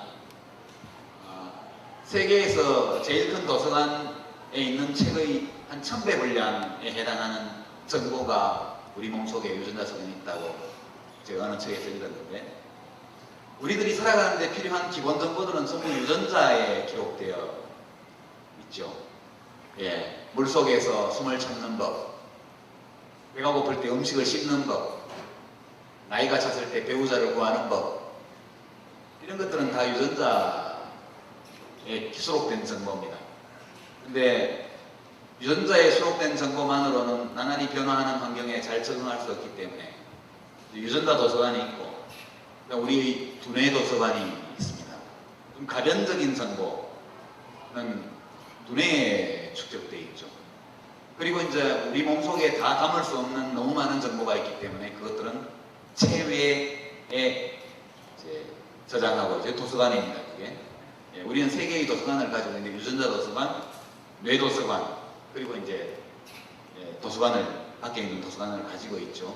근데 우리의 유전자나 혹은 두뇌에 축적된 정보의 대부분은 우리들을 부족인간 시대에 만들어진 정보들입니다. 그러니까 20만 년의 호모사피엔스의 역사 또는 문명사 1만 년 가운데에서 그 대부분의 기간 동안에 부족인간으로 살아왔기 때문에 우리들은 늘 정서, 감정, 논리 이 모든 것들이 전부 부족인간에 맞추어서 우리 유전자 정보와 두뇌 정보가 축적되어 있습니다. 아니 질문이 너무 많아가지고요. 쉬운 질문 하나 드릴게요. 근데 머리를 왜 이렇게 촌스럽게 하고 다녀요? 좀 전에보다 좀 지적으로 보이지 않나요? 네, 지식 유통업에 종사하기 때문에 거기에 맞는 헤어스타일. 자, 다음은요. 이제 또 정치 활동을 했었던 분이어서 공식적으로 정치 활동은 언제쯤이나 하실 건지요? 네, 그럼 저는 꼭 정치를 다시 할 생각은 없습니다. 그리고 정치를 다시는 안 할 생각도 아니고요. 그냥 지금은 뭔가를 할 수 없는 그런 환경이고 국민들이 별로 제가 하는 서비스를 달가워하지 않으시는 것 같기도 하고 국민들이 마음에 안 들어서 해고했는데 금방 회사 앞에 가서 출근 투쟁하듯이 그렇게 할 수는 없지 않습니까? 그래서 열심히 제가 할 수 있는 일을 하면서 살고 계속 그대로 사라지면 까지 그렇게 살고요. 중간에 뭐라도 해라 이런 게 국민들한테 있으면 하라고 하는데 굳이 안 하겠다 그렇게는 또 할 수 없는 거 아니겠어요, 그죠? 현재로서 특별한 일정이나 계획은 없습니다. 예, 이제 대학생들이 많이 계시니까요. 유시민이 생각하는 대학생이나 어려운 질문입니다. 예, 전 부러워요, 그냥. 예, 제가 대학 시절에 사진을 한 장도 안 갖고 있거든요. 그때는 친구들끼리 단체 사진 찍으면 범죄 조직의 증거로 사용될 위험이 굉장히 컸습니다. 실제로 어떤 분의 결혼식장에서 친구분들 사진 찍으세요 이렇게 찍었다가 몽땅 간쳤던 사건으로 다 들어간 사례도 있고요. 일기장도 보관하지 못하게 했습니다, 선배들이. 그래서 일기도 썼다가 다 이제 파기하고. 그래서 대학 생활의 어떤 기억 말고는 아무런 기념할 만한 것들도 남아있지 않습니다. 여러분들을 보면 고달프긴 해도 등록금도 비싸고 취직도 잘 안 되고 그렇긴 해도 일단 대학 다니는 동안 자유롭고 자기 원하는 거 할 수 있고 하기 싫은데 누가 해라 하는 것도 없고 또 아르바이트해서 돈 모아서 배낭여행도 가볼 수 있고 저희 때는 함부로 외국으로 나갈 수 없었거든요. 국가에 꼭 허락을 받아야 나갔기 때문에. 그래서 여러분들 보면 일단 부럽다는 생각이 하나 들고요. 두 번째는 고생이 많다. 지금 저희 세대가 여러분의 아버지 세대는 못 되지만 삼촌, 작은아버지 세대쯤 제가 되는데요. 여러분하고 한 5, 6년 정도 차이시지 않을까 싶은데 저희가 숫자가 너무 많아요. 58년 개띠, 59년 돼지띠들이 100만 명이 넘거든요. 지금 다 살아있지는 않겠지만 전부 다 직장 차고 앉아가지고 지금 있거든요. 여러분들이 들어갈 자리가 없잖아요. 그래서 미안하죠. 한 10년 지나면 풀릴 거예요.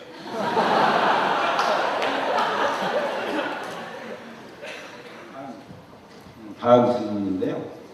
유시민 화이팅, 소신 있는 정치인. 사회 투자 국가를 주장하며 한미 FTA 찬성은 무슨 양인가요? 한미 FTA는 곧 감세인데 감세를 통해 사회 투자 국가를 이룰 수 있나요? 뭐 이러는데. 예, 저걸 이제 도그마라고 그러죠. 그런 견해를 도그마라고 그럽니다. 아무런 논리적 연관이 없는 것들을 붙여놓고 그냥 믿는 거죠. 주여, 부처님 이렇게 하는 것처럼. 예, 우리가 봐야 되는 것은 늘 사실입니다. 사실. 그러니까 과학의 세계에서 제일 중요한 것은 두 가지인데요. 우리가 공부하고 학문을 연구하고 과학을 연구하고 사회를 연구할 때 늘 염두에 둬야 되는 것이 두 가지입니다. 첫 번째는 과학의 세계에서는 어떤 권위에도 의지해서는 안 된다. 것입니다. 어떤 이야기를 누가 했기 때문에 만들 것이다. 이것은 통용되지 않습니다. 교수가 한 말이라고 해서 무조건 맞다고 인정해주면 과학은 발전이 일어날 수가 없죠. 모든 것은 다 의심과 검증의 대상이 됩니다. 학문 그 자체 이외에는 어떤 권위도 인정하지 않는 거, 이게 첫 번째고요. 두 번째는 편안한 믿음보다는, 손쉬운 믿음보다는 불편해도 사실을 보는 태도죠. 사실 앞에서는 모든 것이 다 무릎 꿇어야 합니다. 과학의 세계에서는. 그러니까 한미 FTA는 곧 감세다. 전혀 맞지 않는 일입니다. 감세는 감세고 FTA는 FTA입니다. 둘 사이에는 직접적인 인과관계나 상관관계가 존재하지 않는다는 것이 제가 보는 사실입니다. 그래서 우리가 선택하면 되는 문제죠. 예. 그리고 이제 감세를 하면서 사회 투자를 어떻게 하느냐? 감세를 하면서는 하기 어렵죠. 감세를 하면서 하려면 빚을 내야죠. 감세를 해서 적자가 나면 빚내가지고 국가 채무로 할 수도 있습니다. 뭐. 근데 이제 그 사회투자국가, 감세, 한미 FTA 이 셋은 서로 인과관계에 묶여있는 그런 문제들이 아닙니다. 이제 FTA 반대하는 분들이 어떻게 하면 효과적으로 이것을 반대해볼까 몹시 고민하셔가지고 여러 가지 이론을 만들어내시는데 제가 볼 때는 대부분 도그마다. 예, 그렇게 생각합니다. 지금 제가 가지고 있는 질문지들이 엄청 많거든요. 근데 제가 여기서 처음에는 있는 대로 한 3개 정도 했는데요. 앞으로 그냥 무작위로 뽑아서 3개만 더 하고 마무리를 짓도록 하겠습니다. 그리고 여기 있는 질문지는 전 장관님께 전해드리고 한번 읽어보고 답할 수 있으면 답할 수 있도록 뭐 인터넷을 통해서든 뭐 기회를 드리도록 그렇게 하겠습니다.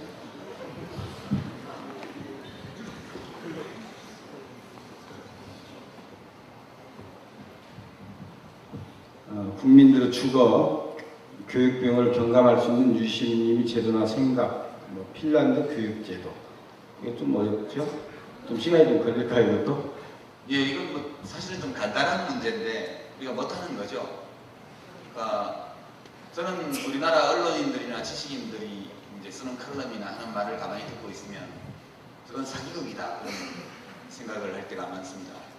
그러니까 이제 진보 쪽의 사기극은 뭐냐 하면 전부 국가 지출을 대대적으로 키우는 정책을 주장을 하는 겁니다. 그러면서도 누구도 증세를 이야기하지 않습니다. 국가는 어디 땅 파서 돈 가져옵니까?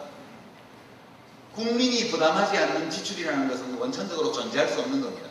어느 국민이 어떤 방식으로 그 부담을 지느냐만 남은 것이지.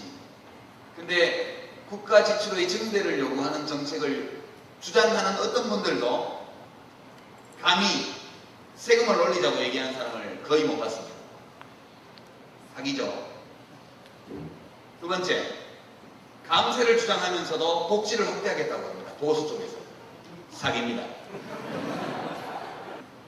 정부 지출 줄이겠다고 해놓고 예산은 나온 거 보니까 7% 가까이 내년에도 늘잖아요. 지출은 7% 늘리고 감세는 합니다.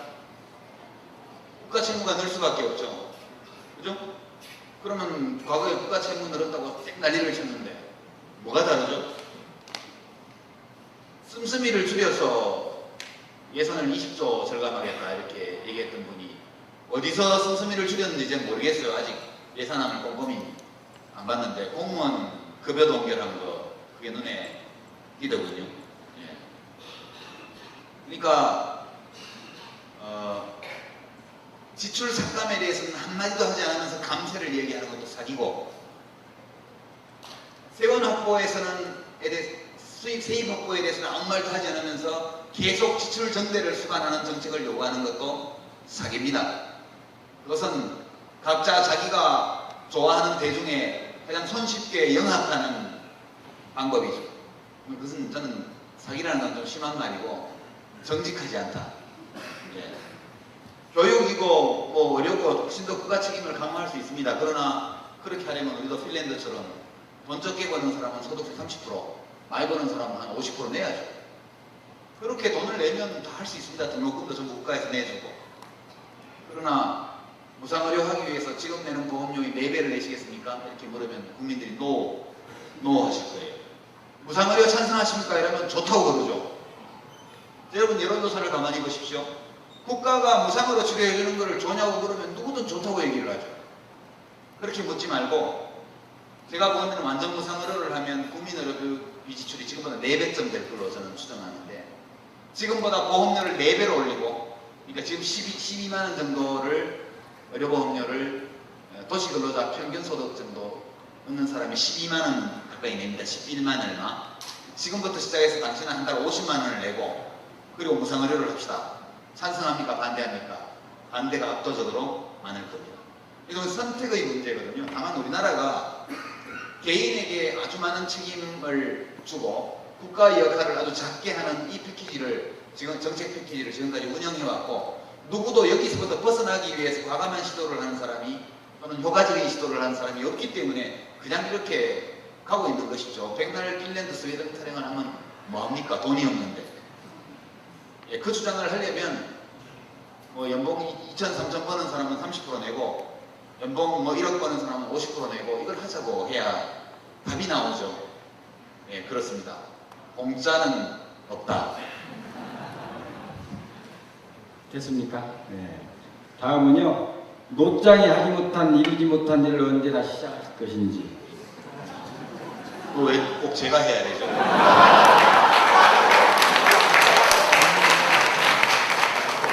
아니 뭐 공익근무도 돌아가면서 해야지. 군대도 뭐 20몇 개월씩 돌아가면서 하는데 공익근무도 돌아가면서 해야지. 뭐 맨날 하던 사람만 하고 그러면 안 되잖아요. 누가 꼭 필요한 일이면 누구든 하겠죠. 예, 그렇게 생각합니다. 마지막 질문으로 하고요. 이건 가져가셔서 꼭 답해 주세요. 요즘 정부가 피는 정책들에 대해 어떻게 생각하시는지요? 그것도 별도의 강연이 필요한 것 같은데 그냥 마지막 질문이니까 좀 그냥 가볍게 제가 말씀을 드릴게요. 이제 이명박 대통령이 그러는 이 정부는 좀 개념을 탑재해야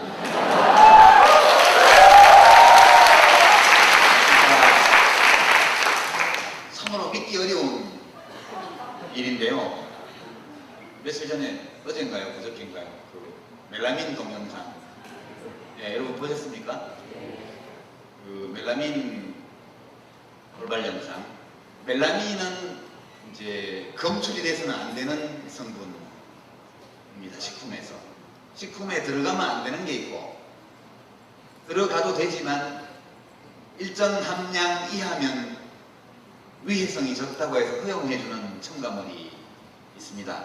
무슨 무슨 청산가리 이런 거는 검출되면 안 되죠.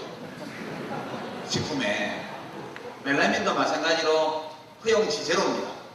검출이 되면 그것은 안전성 기준을 위반한 거기 때문에 식품으로서 유통돼서는 안 되는 거죠.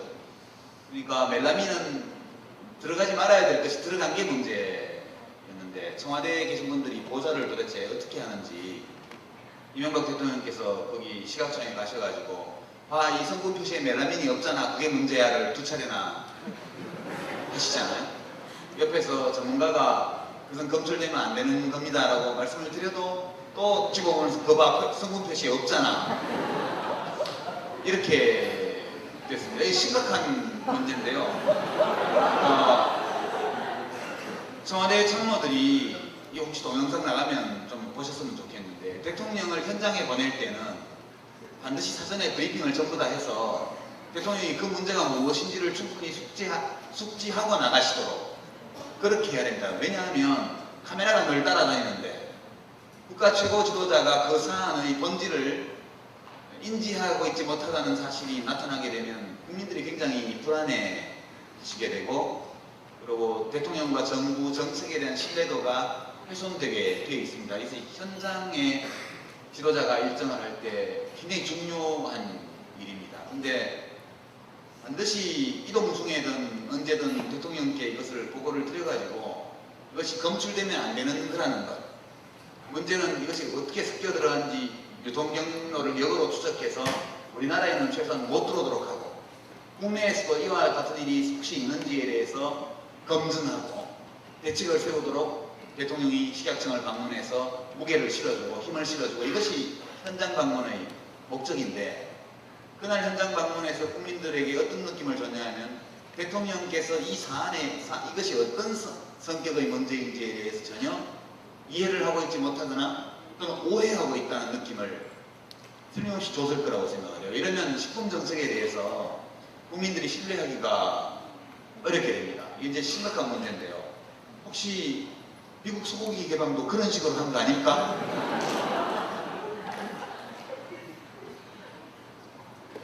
변형 프리온, 여러분 광우병이 왜 생기는지 아시죠? 변형 프리온이라는 이 변종 프로테인이 사람 몸속에 들어와서 우리 몸에 있는 정상 프로테인을 자기와 동일한 변종 프로테인이 되도록 자기 복제를 하는 질병이거든요. 그러니까 이 변형 프리온은 식품에 들어있으면 안 됩니다. 그러니까 뭐 성분 표시에 광우병 쇠고기 몇 프로 이렇게 돼 있으면 안 되거든요. 광우병 쇠고기는 식품에 아예 들어있지 않아야 돼요. 근데 만약 이것을 대장균이라든가 뭐 이런 것처럼 일정 범위에서는 있어도 괜찮은 어떤 병원균 이런 것으로 생각한다면 30개월을 흘러도 되거든요.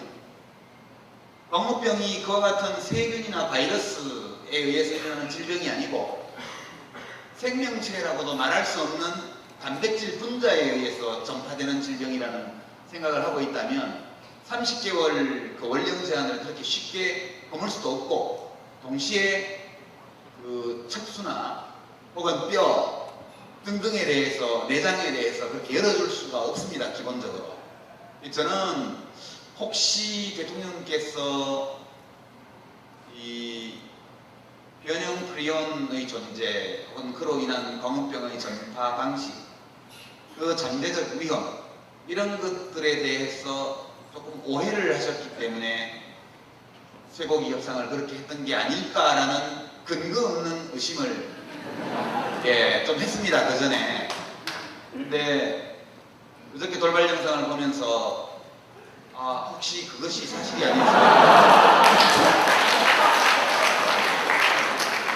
아니 무슨 이명박 대통령을 비하하려는 뜻이 아니고 진짜 걱정이 되는 거예요. 이게 그렇다면 앞으로도 또 그와 같은 의사결정이 그런 방식으로 이루어지지 않을까, 어떤 문제에 대해서.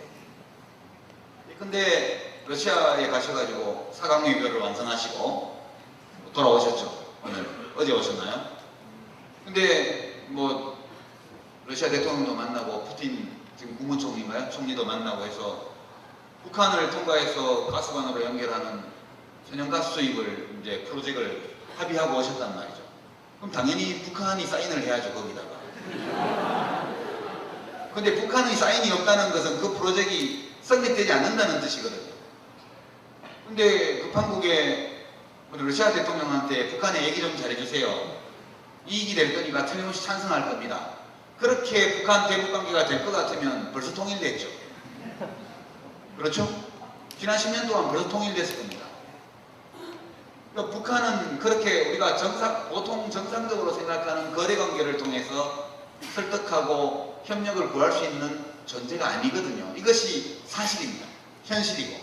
정책은 과학도 정책도 있는 현실을 있는 그대로 보는 데에서부터 시작되는 것인데, 참 청와대 참모들이 어른을 잘못 모시는 것 같다. 저도 좀 가까이서는 아니지만 멀리서 모셔봐서 아는데 자주 찾아뵙고 설명드리고 이해를 못 하신다는 느낌이 들면 또 찾아뵙고 설명드리고. 예. 아니 그렇다니까요. 제가 노무현 대통령 모시고 내각에서 일할 때도 여러 번 한 가지 문제를 가지고 찾아뵙고 뭐 얘기하고 돈 더 주세요 뭐 그러고 야 너무 돈 많이 든다 이러면 뭐 싫으시면 말고요 뭐 대통령 공약인데 뭐 욕 들으면 대통령이 자식이 제가 욕 먹습니까? 이렇게 해가면서 돈을 만들어서 뭐 기초노령연금도 만들고 이렇게 한 거거든요. 그러니까 단 한 번 대통령한테 보고해서 다 되는 게 별로 없습니다. 이 참모들이 판단해서 이건 좀 중요한 사안인데 대통령께서 이해도가 좀 미흡하다 싶으면 별도 대면 보고를 잡고 시간을 잡아서 대통령이 보고 안 받으려 그러면 들이받고 이렇게 해서라도 하여튼 국정에 관한 중요 사항을 보고 받으시도록 해야 돼요. 저는 지금 특히 환율 정책이라든가 또는 이제 건설 뭐 주택 분야 부동산 정책이라든가 식품 정책이라든가 외교 분야 전반 군사 외교 분야에까지도 혹시라도 멜라민 동영상과 같은 그런 의사결정이 이루어지지 않을까라는 굉장히 큰 두려움을 가지고 있습니다. 이 두려움이 저 혼자만의 두려움은 아닐 것으로 생각이 되고요. 안 찍었기 때문에 고소하다 그러고 욕하고 그러면 곤란하고요. 우리가 찍었든 안 찍었든 합법적이고 합헌적인 절차를 통해서 당선된 대한민국의 대통령이시거든요. 그래서 우리가 비판할 때는 비판해야 되지만 이런 대목에 대해서는 정말로 간절하게 이명박 대통령께서 그 중요한 사안들을 정책적인 문제들을 있는 그대로 인지하고 합리적인 보고를 받으셔가지고 제대로 국민민복을 위한 의사결정을 해주셨으면 하는 바람, 이런 것들을 우리 모두가 기를 모아가지고 북쪽으로 확 보내면 좀 나아지지 않을까. 여러분들 마음을 모아서 모쪼록 국정이 잘 갈 수 있도록 그렇게 해주시기 바랍니다. 이 말을 꼭 해야 안전할 것 같았습니다.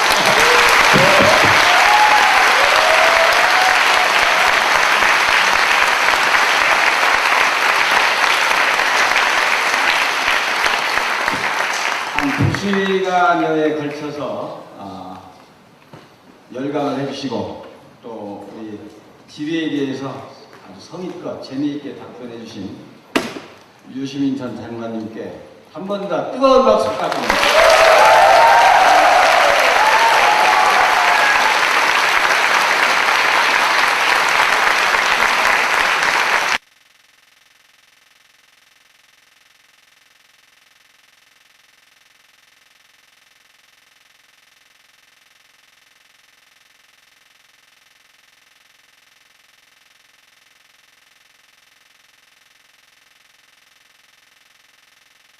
어느 대학의 총장님이 어떤 학생을 아주 많이 사랑한 나머지 그 사랑의 마음을 표현하기 위해서 휴학을 시키는 거죠. 근데 이제 어떤 학생을 휴학시켜야 하느냐를 결정하는 것은 또 총장님 소관이 아니고 중앙정보부, 지금의 국정원, 그 당시에 중앙정보부 소관이었습니다. 중앙정보부에서 모든 중요한 정보를 수집한 다음에 이 학생은 휴학을 시켜야 되겠다. 이렇게 해서 명단을 작성을 하면 총장님이 사인을 해서 휴학 명령을 내리는 거죠. 휴학 명령이 내리면 남자는 군대 가야 됩니다. 그죠? 군대. 그죠? 대학생이기 때문에 징집이 연기되어 있으니까. 그러면 곧바로 병무청에서는 영장을 집으로 보냅니다. 이게 이제 대한민국 행정의 역사상 최초로 등장한 원스톱 서비스 시스템. 대한민국 행정 발전에 엄청난 기여를 한 획기적인 대사건이었습니다. 이토록 신속하게 중앙정보부가 정점에 서고 교육부, 대학당국, 병무청 등등 지방자치단체가 모두 일체감을 가지고 아주 효율적으로 움직여서 한 학생을 대학에서 병영으로 이렇게 신속하게 이송하는 그런 행정 서비스였습니다. 제가 아는 선배 한 사람이 저보다 1년 위에 선배인데 총장님의 사랑을 많이 받아서 지도휴학을 명받았습니다. 근데 자취방에도 안 돌아오고 고향 집에도 안 가고 문제가 생겼죠. 집에는 영장이 와 있는데 아들이 연락이 없으니까 부모님들은 난리가 났어요. 우리 아들 데모하러 다닌다고 뭐 빨갱이 소리 듣고 그랬는데 이제는 징집 깊이 말하자면 뭐라 그러죠 그거를 병력 기피자가 되게 생겼잖아요. 병력 기피는 파렴치범이죠. 우리 아들 이제 장래가 다 막힌다 걱정이 태산이에요. 보다 못한 친구들이 학교에다가 이런 방을 붙였습니다. 아무개야 유신군대가 너를 부른다. 빨리 연락해라. 예. 근데 그 학생은 돌아오지 않았습니다. 어느 날 갑자기 나타났는데 어디서 나타났냐면 대학 어느 건물에 3층 유리창을 깨고 나타났는데 왼손에는 불을 붙인 횃불, 오른손에는 식칼을 들고 나타났습니다. 그리고 나서 유인물을 뿌리고 핸드마이크로 엥 올린 다음에 하고요 이렇게 시위를 시작한 거죠. 그때 이제 유신체제 때거든요. 유신 고 박정희 대통령께서 종신 대통령으로 계시던 사실상 그 시절입니다.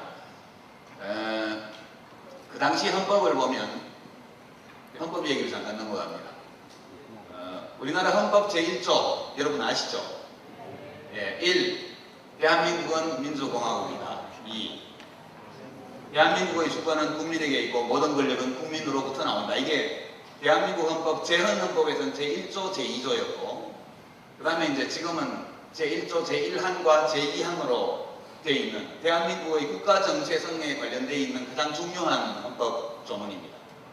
이것이 이제 유신헌법 때만 달랐어요. 우리 헌법이 9차례 개정되었는데 그 중에 박정희 대통령이 72년 유신 쿠데타를 통해서 국회를 해산하고 방송국에 탱크를 보내고 이렇게 해가지고 국민투표를 해서 거의 99% 찬성으로 통과시킨 그 유신헌법의 제1조는 어떻게 되어 있으냐면 1. 서에 밥도 사주고 술도 사주고 관리를 열심히 했는데 이놈이 연락도 안 하고 갑자기 사라졌다가 데모를 하러 나타났으니까 관리를 잘못한 책임 때문에 자기 인사고과에 나쁜 영향이 있을 수도 있고 뭐 그런 것보다 저 전도 유망한 청년이 명문대학 학생이 징역 가면 감옥에 가면 인생이 얼마나 망치겠느냐 국가적으로 얼마나 큰 손실이냐 저 학생을 잘 관리하고 보호해서 무사히 군대로 보내주는 게 내 일이다 이렇게 그 형사는 생각하고 있었죠. 그래서 단순히 어떤 자기의 이익을 위해서라기보다는 그런 안타까운 마음을 가지고 그 학생을 일주일 넘게 찾으러 다녔는데 못 찾은 거죠.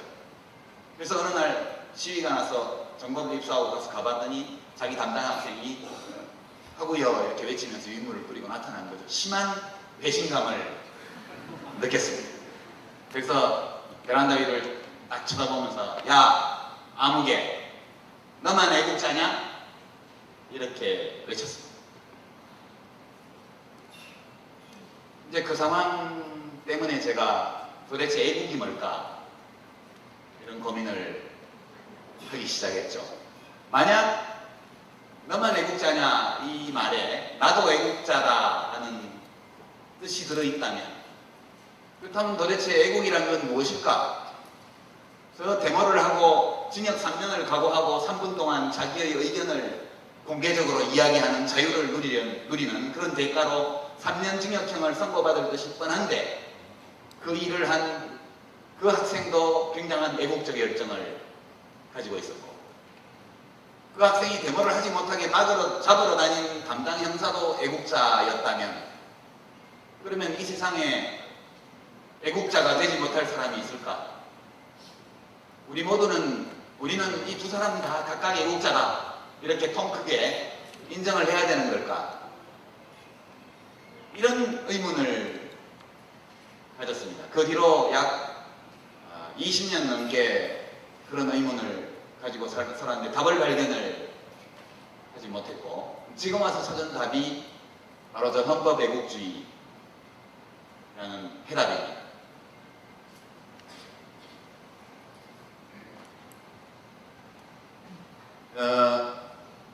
이 주제는 애국이란 무엇인가 라는 질문과 관련되어 있는 주제입니다. 우리 모두 애국자가 되고 싶어 하고 또 애국자가 되어야 한다고 교육을 받고 또 실제로 우리나라가 다른 나라와 경쟁적인 관계에 있을 때 또는 대립적인 관계에 있을 때 우리가 속해 있는 이 국가라는 공동체에 대한 귀속감, 열정 그 공동체의 존속과 발전을 위해서 무엇인가 해야 되겠다는 사명감, 이런 것들을 우리는 느낍니다. 그래서 제 나름대로 애국이 무엇이냐를 한번 이제 정의를 해보았습니다. definition. 그러기 위해서는 약간의 학설이 필요하죠. 그래서 이제 저는 국가를 약간 다윈주의적으로 바라보기 시작했습니다. 다윈주의, 여기 있는 학생들 중에 좀 내가 진보다 이렇게 생각하는 학생들은 다윈주의를 싫어할 겁니다. 그렇죠? 다윈주의는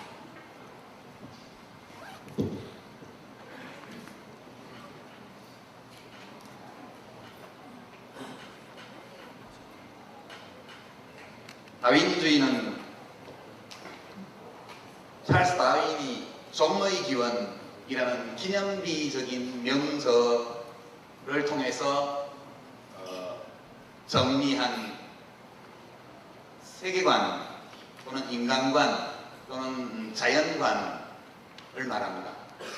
찰스 다윈 이전에는 생명이 어디에서 왔는지, 인간은 어디에서 왔는지, 우리는 누구인지를 정확히 알지 못했습니다. 찰스 다윈이 종의 기원에서, 그것이 1800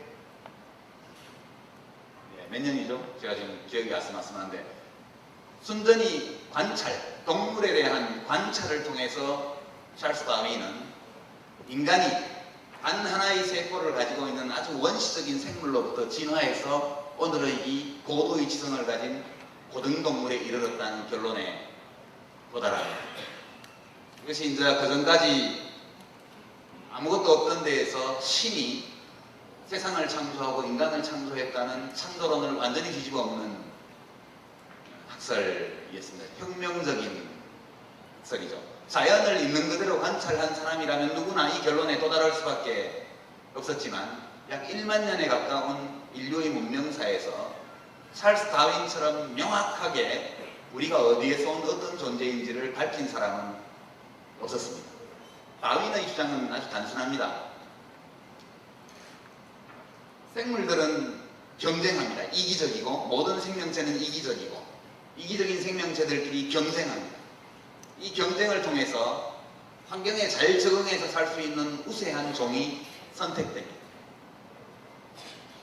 그리고 이 경쟁과 선택의 과정에서 일어나는 그런 유전자의 돌연변이, 이런 것들을 통해서 우세한 종이 출현하게 되고, 그 종이 선택받으면서 최초의 하나의 생명체, 단세포 동물에서 생명체에서 진화되어서 이 모든 자연계의 생명이 생겨났다. 이렇게 이야기한 것이죠. 중요한 것은 경쟁, 자연선택, 이런 개념입니다. 이것은 이제 보수파에서 굉장히 좋아하는 개념이죠. 학교에도 경쟁체제를 도입하자. 그렇죠? 경쟁이란 말을 언제나 보수 우파는 경쟁을 좋아합니다. 그러나 진보 좌파들은 경쟁이라는 말 자체를 굉장히 싫어해요. 그래서 이 다윈의 주장을 사회에 대한 관찰로 끌고 온 것이 소셜 다윈이즘이라는 것입니다. 사회 다윈주의. 대개 사회 다윈주의를 표방하는 사람들은 경쟁을 옹호하고 복지제도에 반대하고 빈부격차를 자연스러운 일로 간주합니다. 대표적인 사람이 토마스 로버트 멜더스라는 인구 법칙을 얘기했던 멜더스 목사와 같은 분이 전형적인 소셜 다윈니스트라고 말할 수 있죠. 허버트 스펜서 같은 사회학자도 있습니다. 미국에서 굉장히 유명한 분이죠. 소셜 다윈니즘을 주장한 분입니다. 미국은 전반적으로 보면 이런 사회 다윈주의가 지배적인 이데올로기로 자리 잡고 있는 나라죠. 그래서 다윈을 굉장히 진보적인 사람들이 싫어해요. 이제 제가 보건대는 소위 사회 다윈주의를 주장하면서 사회적 연대, 배려, 공동체, 복지제도 이런 것들을 비판하기 위해서 다윈주의를 사용한 사람들은 다윈을 굉장히 잘못 해석했다. 저는 그렇게 생각을 합니다.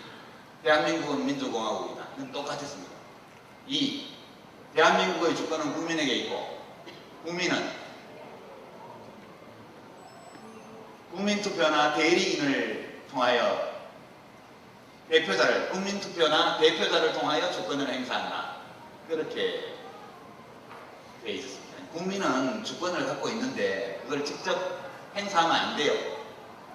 국민투표를 할 때나 혹은 국회의원을 뽑을 때 또는 대통령을 간접선거를 했기 때문에 통일주체 국민회의라는 대통령 선거인단을 선출할 때 그때에만 주권 행사를 하고 다른 방법으로 주권 행사를 할 수 없도록 해놨습니다. 그리고 이제 혹시라도 일부 몰지각한 국민들이 직접 주권을 지 마음대로 행사할까 걱정이 되어서 선량한 대다수 국민들을 보호하기 위해서도 박정희 대통령은 아주 친절하게도 헌법의 다른 조항에 비상대권을 규정해 두었습니다. 이 비상대권을 발동하면 그것이 이제 긴급조치라는 건데요. 긴급조치를 발동하면 헌법이 규정하고 있는 모든 국민의 자유와 권리가 다 정지됩니다.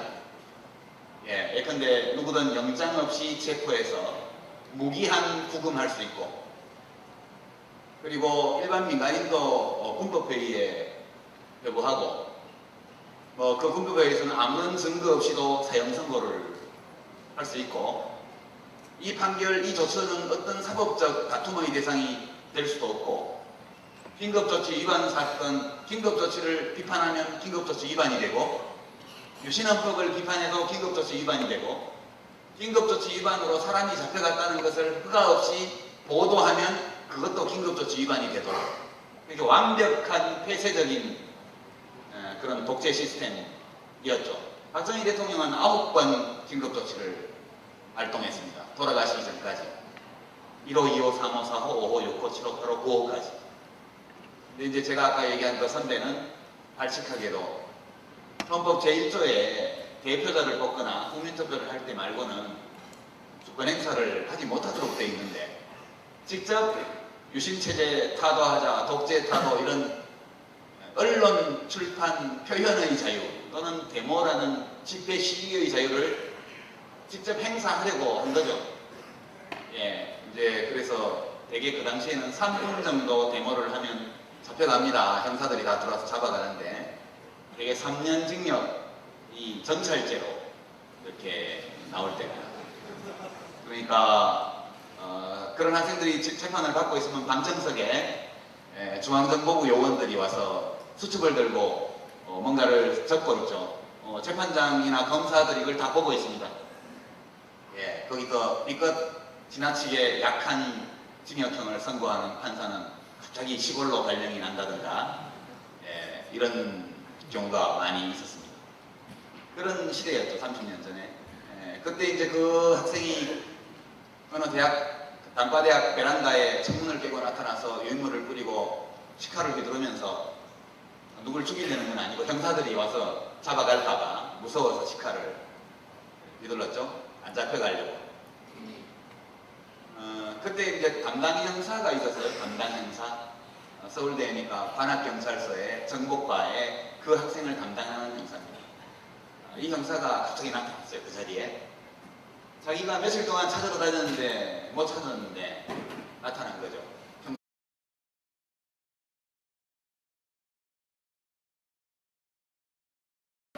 여러분 반갑습니다. 방금 소개받은 유시민입니다.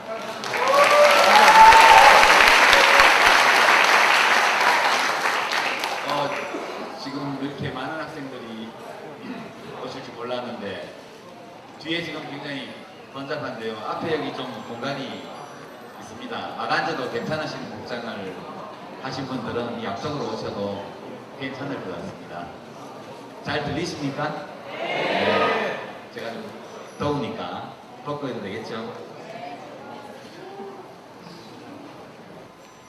오늘 강연 제목을 헌법 왜곡주의 이렇게 해놨는데, 처음 듣는 말이죠. 여러분 대학생들 요즘 나라 경제도 어렵고 국제 금융시장도 혼란스럽고 취업도 굉장히 어려워서 각자가 다 고민도 많고 걱정도 많고 그런 상황인데 그런 상황에서 무슨 애국주의 이런 좀 한가한 제목으로 여러분의 강연을 하려니까 조금 미안하기도 합니다. 근데 이게 다 관계가 있는 거기 때문에 한번 1시간 정도 제가 여러분께 말씀을 드리고 그 다음 또 여러분 의견이나 질문을 받고 또 제가 말씀드리고 이렇게 진행하도록 하겠습니다. 여러분도 지금까지 살면서 그런 의문을 가져보신 적이 있으실 텐데요.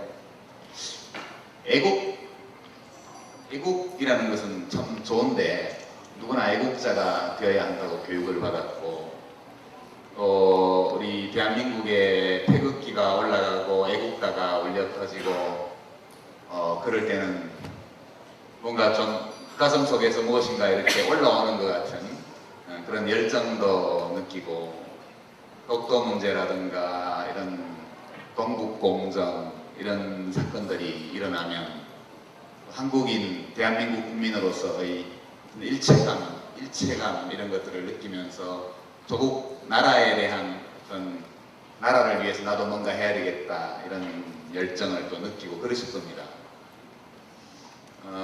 그런데 제가 여러분 나이 때 이 문제에 대해서 이제 깊이 생각을 하는 계기가 있었습니다. 한 30년 전으로 잠깐 시간 여행을 한번 해볼까요? 30년 전에 제가 78년도에 대학에 들어갔으니까 제가 대학교 1학년 때 일입니다. 대학 2학년 때 일이군요. 그때는 이제 그런 게 어딨냐 이렇게 생각하실지 모르지만 어떤 대학생한테 대학교 총장님이 휴학을 명령할 수 있었습니다. 이걸 지도휴학제라고 했는데요. 대학 측이 학생 지도를 목적으로 어떤 학생들에게 강제로 휴학을 명령하는 제도였습니다. 웃기죠? 휴학하고 말고는 학생이 자기 나름대로 결정을 해야지. 대학교 총장님이 뭔데 네 휴학해 이렇게 할 수 있냐는 거죠. 말이 안 되는 건데 불과 30년 전에 우리나라에는 그런 제도가 있었습니다. 이제